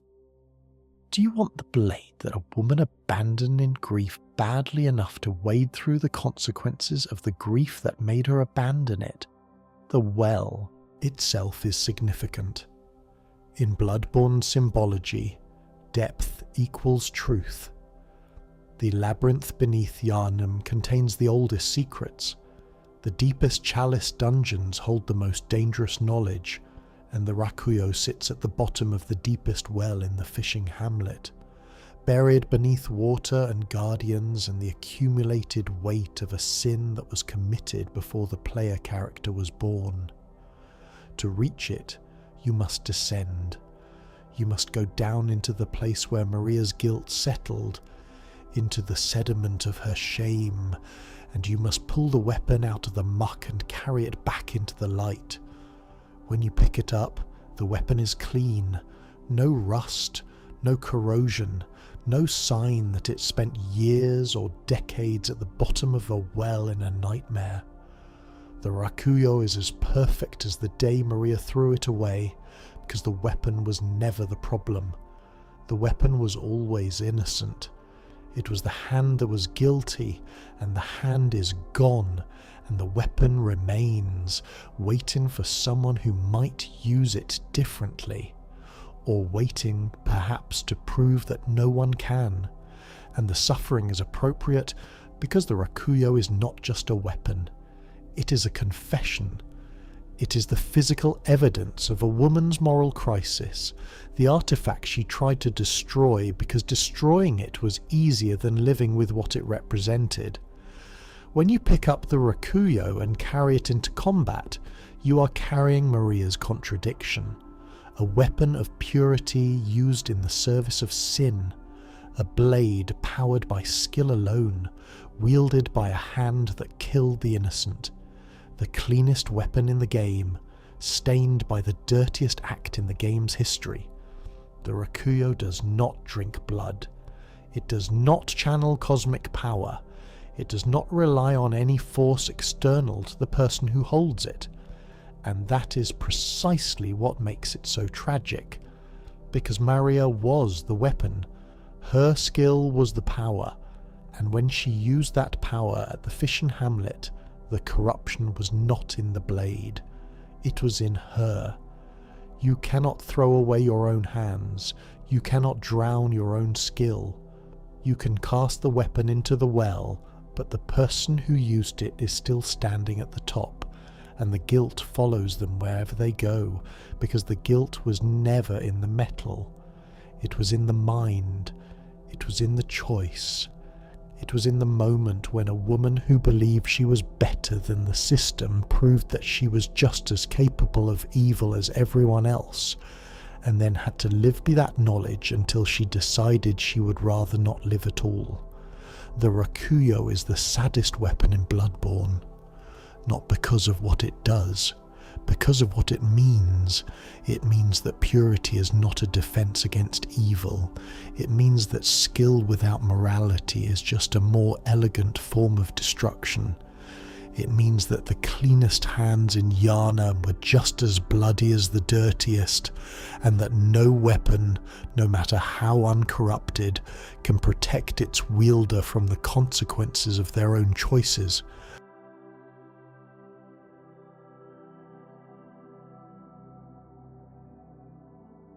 At the far end of Bloodborne's weapon spectrum, past the workshop tools and the holy blades and the aristocratic swords and the arcane instruments, there are weapons that should not exist. Weapons that are not forged from metal or carved from stone or built in any workshop.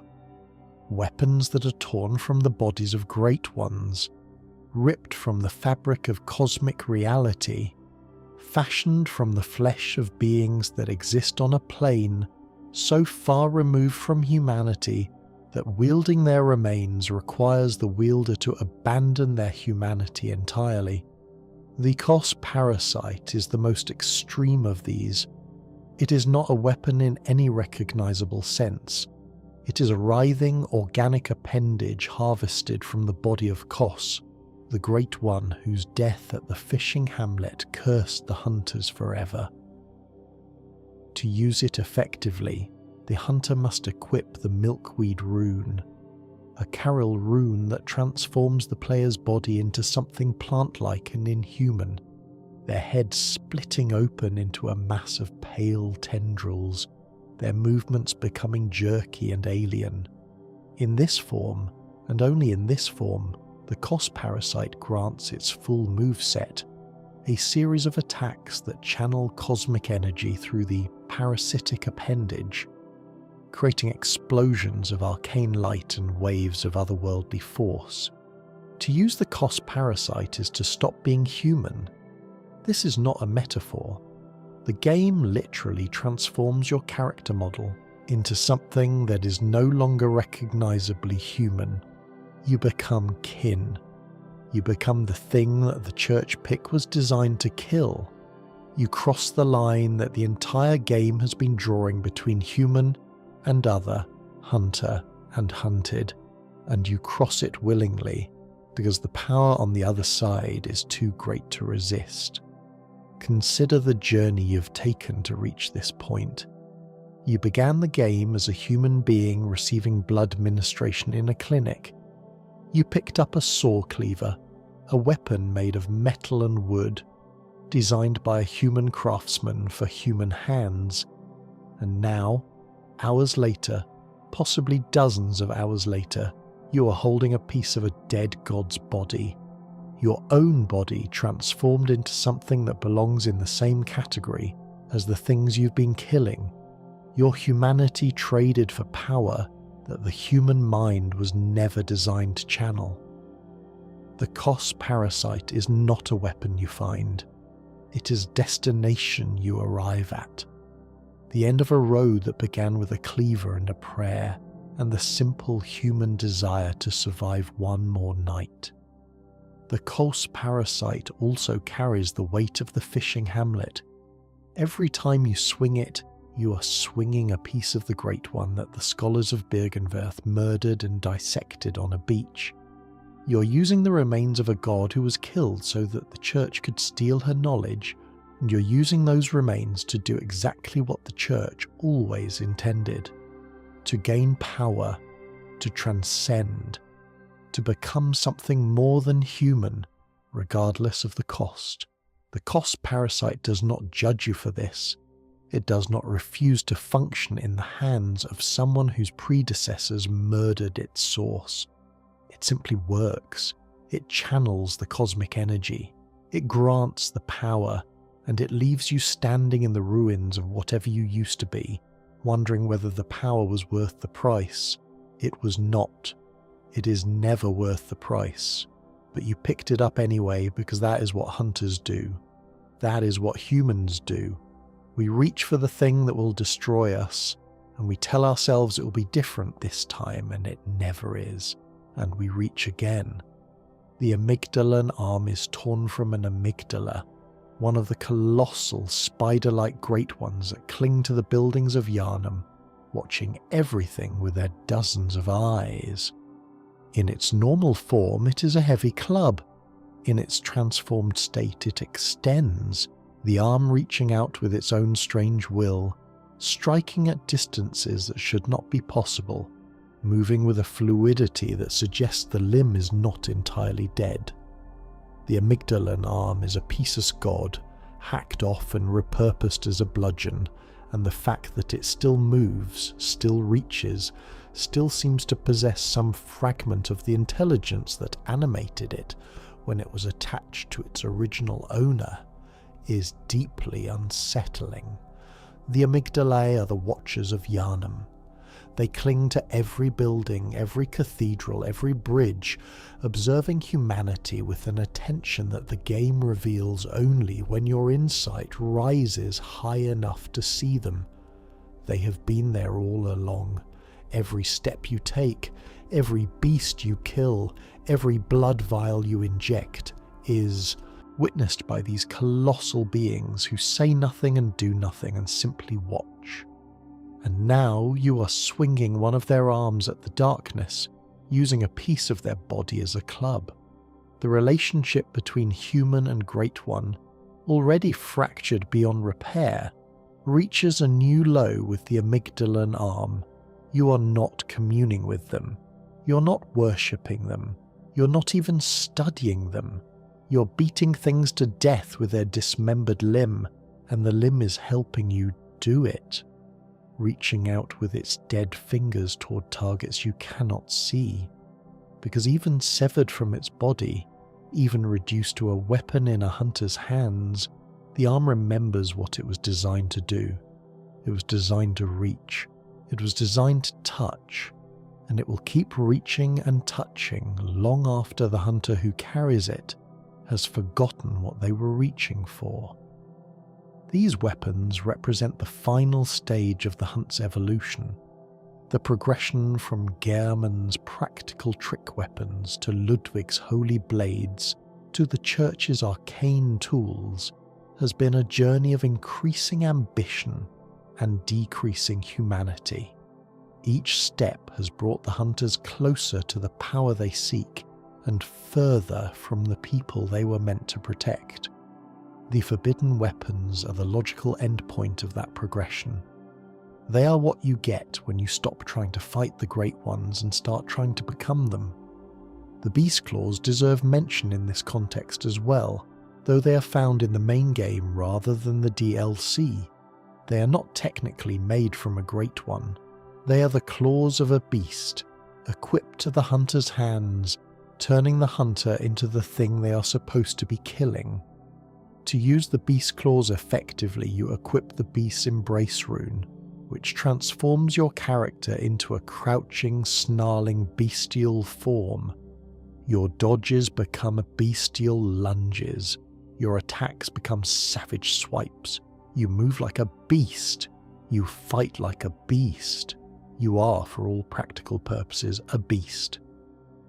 The beast claws are the most philosophically terrifying weapon in Bloodborne because they answer a question that the game has been asking since its first frame. What is the difference between a hunter and a beast? The answer, according to the beast claws, is nothing.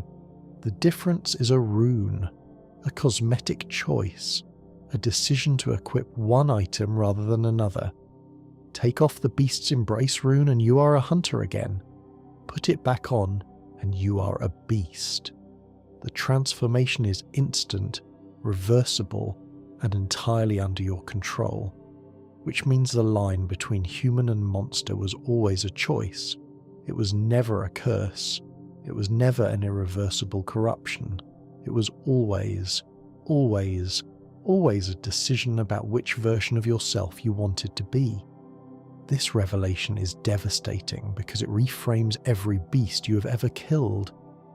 If the transformation is a choice, then the beasts chose. Or at least some part of them chose. Some fragment of their consciousness, some deep and primal corner of their psyche, looked at the blood-drunk fury and the animal power and the liberation from human morality and said yes. The beast was always inside them. The blood did not create it. The blood just opened the door and the person walked through. The beast claws are the dark mirror of the Kos Parasite. One turns you into kin, the other turns you into a beast. Together they represent the two forms of transformation that the old blood can produce. The two paths away from humanity that Bloodborne has been mapping from its opening moments. Ascend to the cosmos or descend to the beast. Either way, you stop being human. Either way, the weapons you carry stop being tools and become extensions of something that the person holding them used to be, before the person disappeared and only the weapon remained. This is the final lesson that Bloodborne's weapons teach. Every weapon in the game represents a point on a spectrum between humanity and something else. The Saw Cleaver is near the human end. a tool built by a person for a purpose, practical and ugly and entirely of this world. The Kos Parasite is at the other end, a fragment of a dead god channeled through a body that has forgotten what human means, and every weapon in between marks a step along that path, a gradual surrender of humanity in exchange for power, a slow trade that seems reasonable at each individual step, but that leads, inevitably, to a destination where the thing holding the weapon is no longer the thing that picked it up.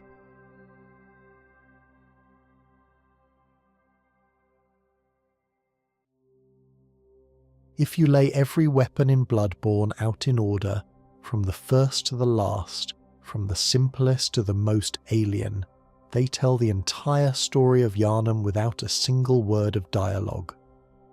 The Saw Cleaver tells you that the hunt began as a practical response to a practical problem. Beasts existed. They needed to be killed. Someone built a tool to kill them. The tool was ugly and effective, and it did not pretend to be anything more than what it was. This is the age of Gehrman, the age of the workshop, the age when the hunt was a job and the people who did it were craftsmen. The threaded cane tells you that the hunt was absorbed into the social fabric of Yharnam, that it became not just a job, but a role, a social position, a thing that had to be performed with the appropriate decorum and dress code. The hunt became civilized, which is to say it became dishonest. The violence was hidden inside a walking stick.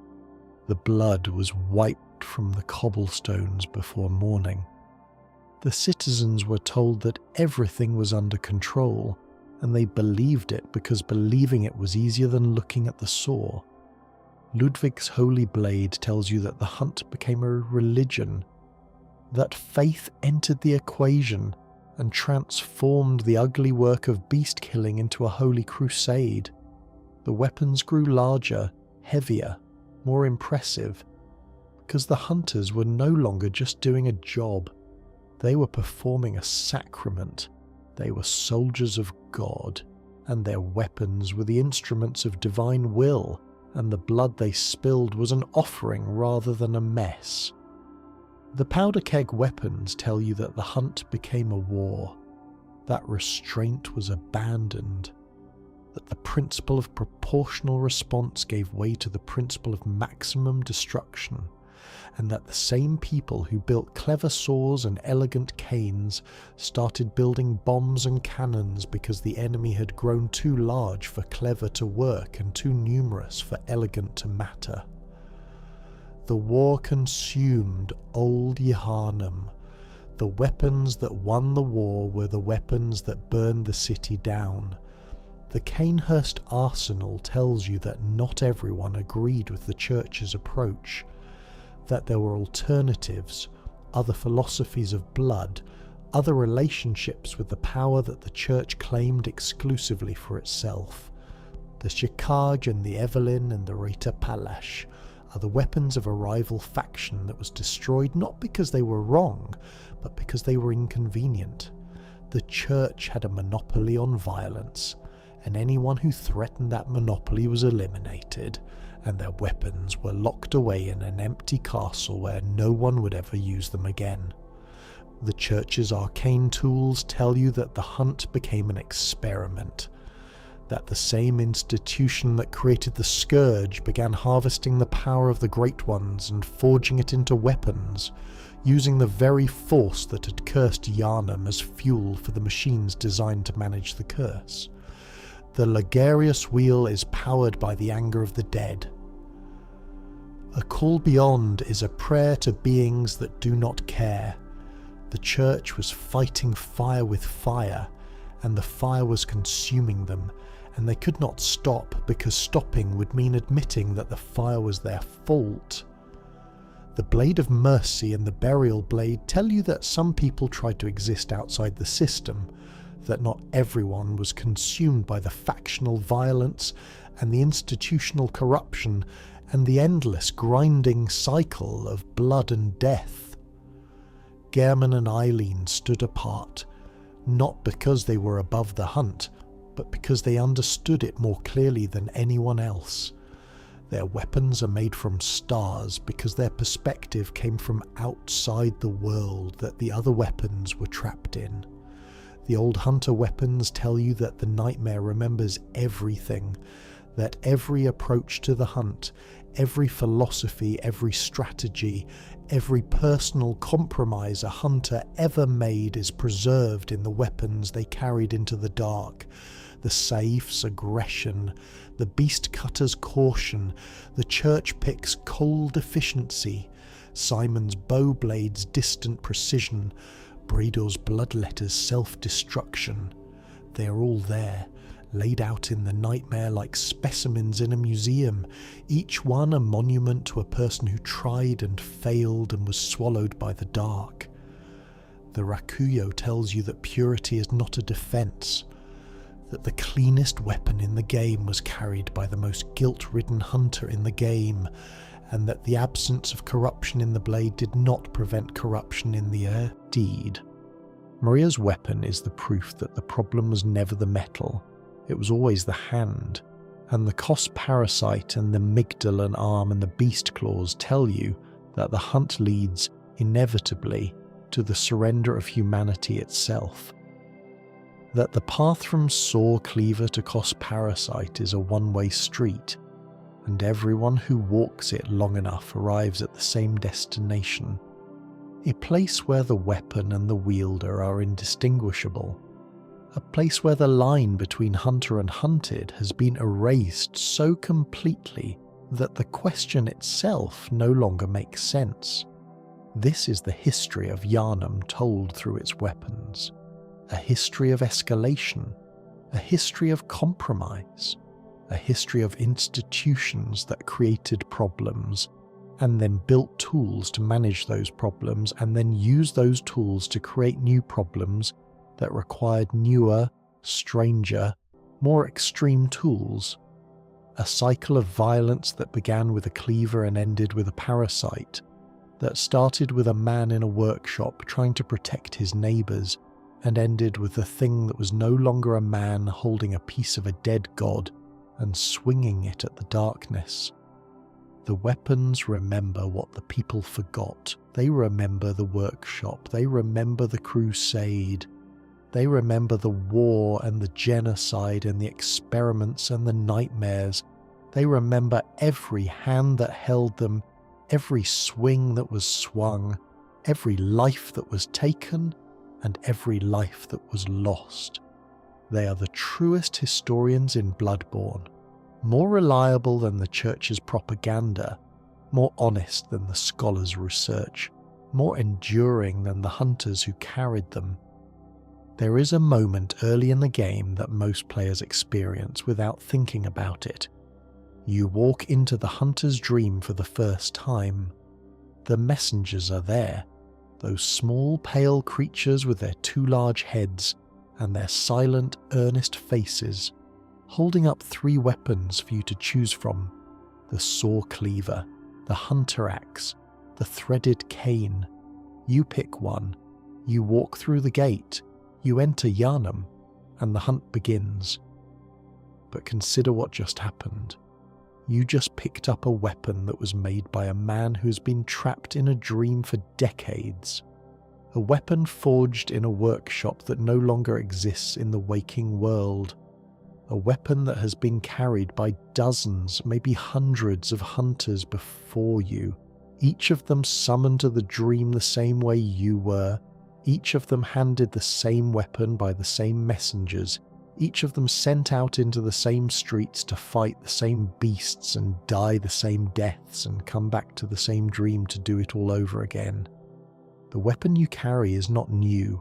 It is ancient. It has been recycled through the system so many times that the messengers no longer even need to explain what it is. They just hold it up and wait for you to take it, the way a vending machine dispenses a product without caring who drops in the coin. You are not the first person to swing this cleaver. You will not be the last. The weapon endures because the system endures, and the system endures because the weapon endures, and the cycle feeds itself with the blood of everyone who participates in it. This is the deepest truth the weapons tell. They are not just tools, they are components of a machine that takes in hunters and produces blood and beasts and nightmares, and then takes in more hunters to deal with the blood and beasts and nightmares. And the machine never stops because the components never break, and the components never break because the machine keeps replacing them. You are holding a piece of that machine right now, in your hands, on your screen, in the muscle memory that you have built over hours and hours of gameplay, learning the timing of every swing and every dodge and every parry. The weapon has taught you how to use it, and in teaching you, it has made you part of the system, one more hunter in an endless line, carrying the same blade into the same dark, fighting the same fight that has never been won and will never be won because winning was never the point. The point is the hunt. The point is the blood. The point is the weapon in your hands and the beast in front of you, and the choice you make in the space between the two. And they are still there, in the nightmare, in the dream, in the frozen castle and the burned district and the cathedral where the choir sang their prayers to a being that had no ears to hear them. The weapons are still there, waiting for the next hand to pick them up, the next hunter to carry them into the dark, the next chapter of the same story that has been telling itself since a craftsman in a workshop looked at a beast and decided to build something sharp enough to kill it. The story has not ended. The weapons are patient. They have been waiting for a very long time.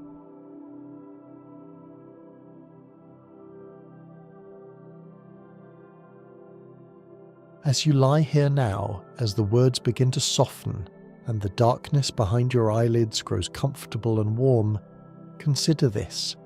Every weapon you have ever held in a game, every sword and every axe and every gun was designed by someone. A human being sat down and imagined a thing that could end a life, and then they drew it, and then they modelled it in 3 dimensions, and then they programmed it to move and swing and connect with another thing that was programmed to fall down. The weapon is imaginary. The violence is imaginary. The blood is pixels and the screams are audio files and the beasts were never real. But the stories they tell are real. The ambition that drives an institution to create monsters and then build better tools to kill those monsters is real. The guilt that makes a woman throw her weapon into a well is real. The loneliness of the person who carries the ugliest duty and receives no gratitude for carrying it is real. The slow, inevitable surrender of humanity that happens when you spend too long fighting things that are not human is real. Bloodborne's weapons are not just game mechanics. They are mirrors. They reflect the values and the failures and the compromises of the world that made them. And that world, for all its beasts and its great ones and its cosmic horror, is not so different from ours.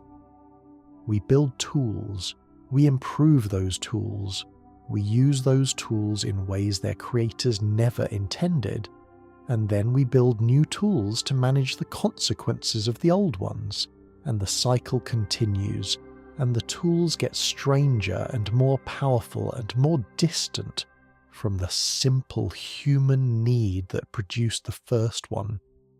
Gehrman built a cleaver because his neighbours were being eaten by werewolves. That was the beginning. A human being trying to protect the people around him. Everything that followed, the holy blades, the powder kegs, the blood weapons, the cosmic instruments, the Great One parasites, all of it grew from that single human impulse. The desire to protect, the willingness to fight, the belief that if you just build a better weapon, a problem will be solved. The problem was never solved.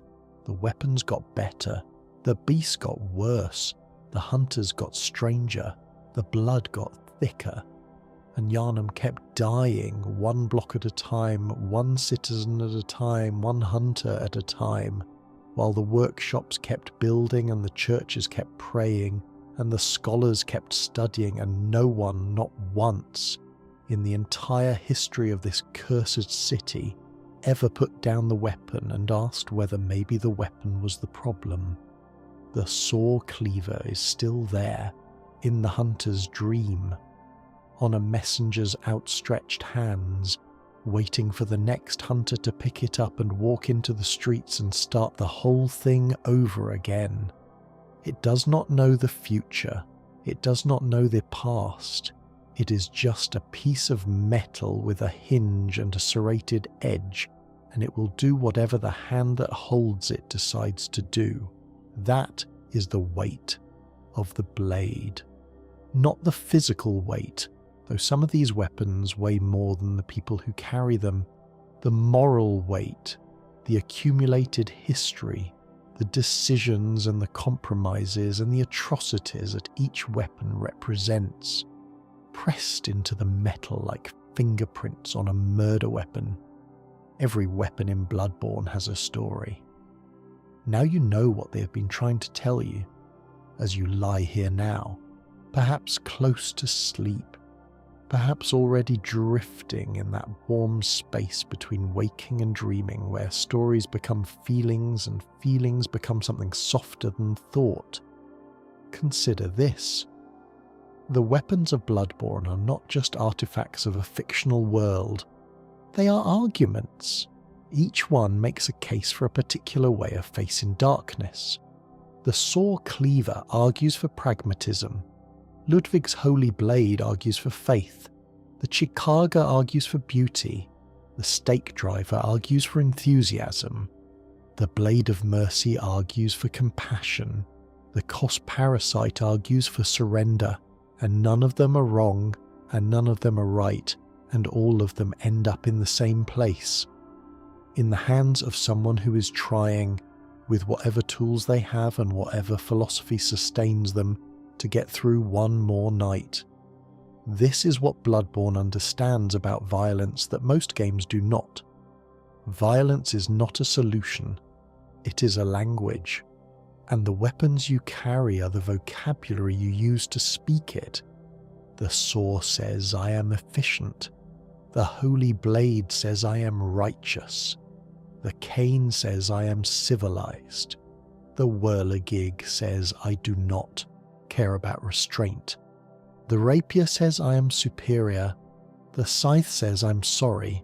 Every weapon is a sentence in a conversation with the darkness, and the darkness listens to all of them with the same patient, hungry attention, and the darkness does not care which words you choose because the darkness speaks every language and fears none of them. But we choose anyway. We pick up the weapon, we strap it to our back or holster it at our side or fold it into the shape of something innocuous and walk into the streets, and we fight. Not because fighting will end the night. Gehrman has been fighting for longer than anyone can measure, and the night has not ended. Not because fighting will cure the scourge. The church has been fighting the scourge since the first transformation, and the scourge has only grown worse. We fight because the alternative is to put down the weapon, and putting down the weapon means accepting that the darkness has won, and accepting that is something that no hunter, no matter how tired, no matter how broken, no matter how far gone, has ever been willing to do. The weapons endure because the will endures. The will endures because the weapons endure. And somewhere in the space between the two, in the gap between the hand and the hilt, in the moment between the decision to swing and the impact of the blade, there is something that might be called meaning.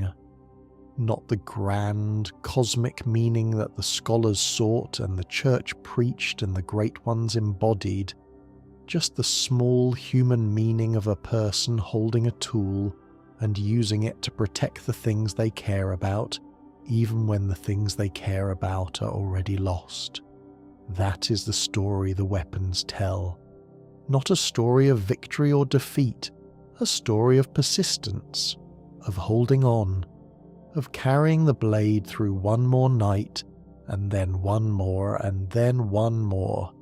Not because the blade will save you, but because holding it is the only thing that keeps your hands from shaking.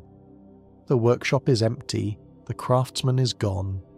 The first weapon sits on a messenger's outstretched hands, waiting for the next hunter to carry it into streets that have been burning since before any of us were born. Pick it up, or don't. The weapon does not judge.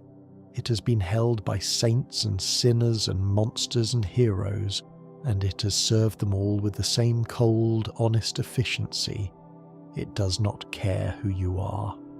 It only cares that you are here, and that the night is long, and that somewhere in the dark, something is waiting for you to find it. The weapons are patient. They have been waiting for a very long time. They will wait a little longer. Thank you for spending this time with Nightfall lore. If this story carried you to sleep, then it did exactly what it was meant to do. And if you are still awake, still here, still thinking about the things that metal remembers and the things that people forget, then I am grateful for your company tonight and always. Subscribe if you have not already. Leave a like if the story moved you, and rest well, good hunter. The weapons are patient. They will still be there in the morning. Good night.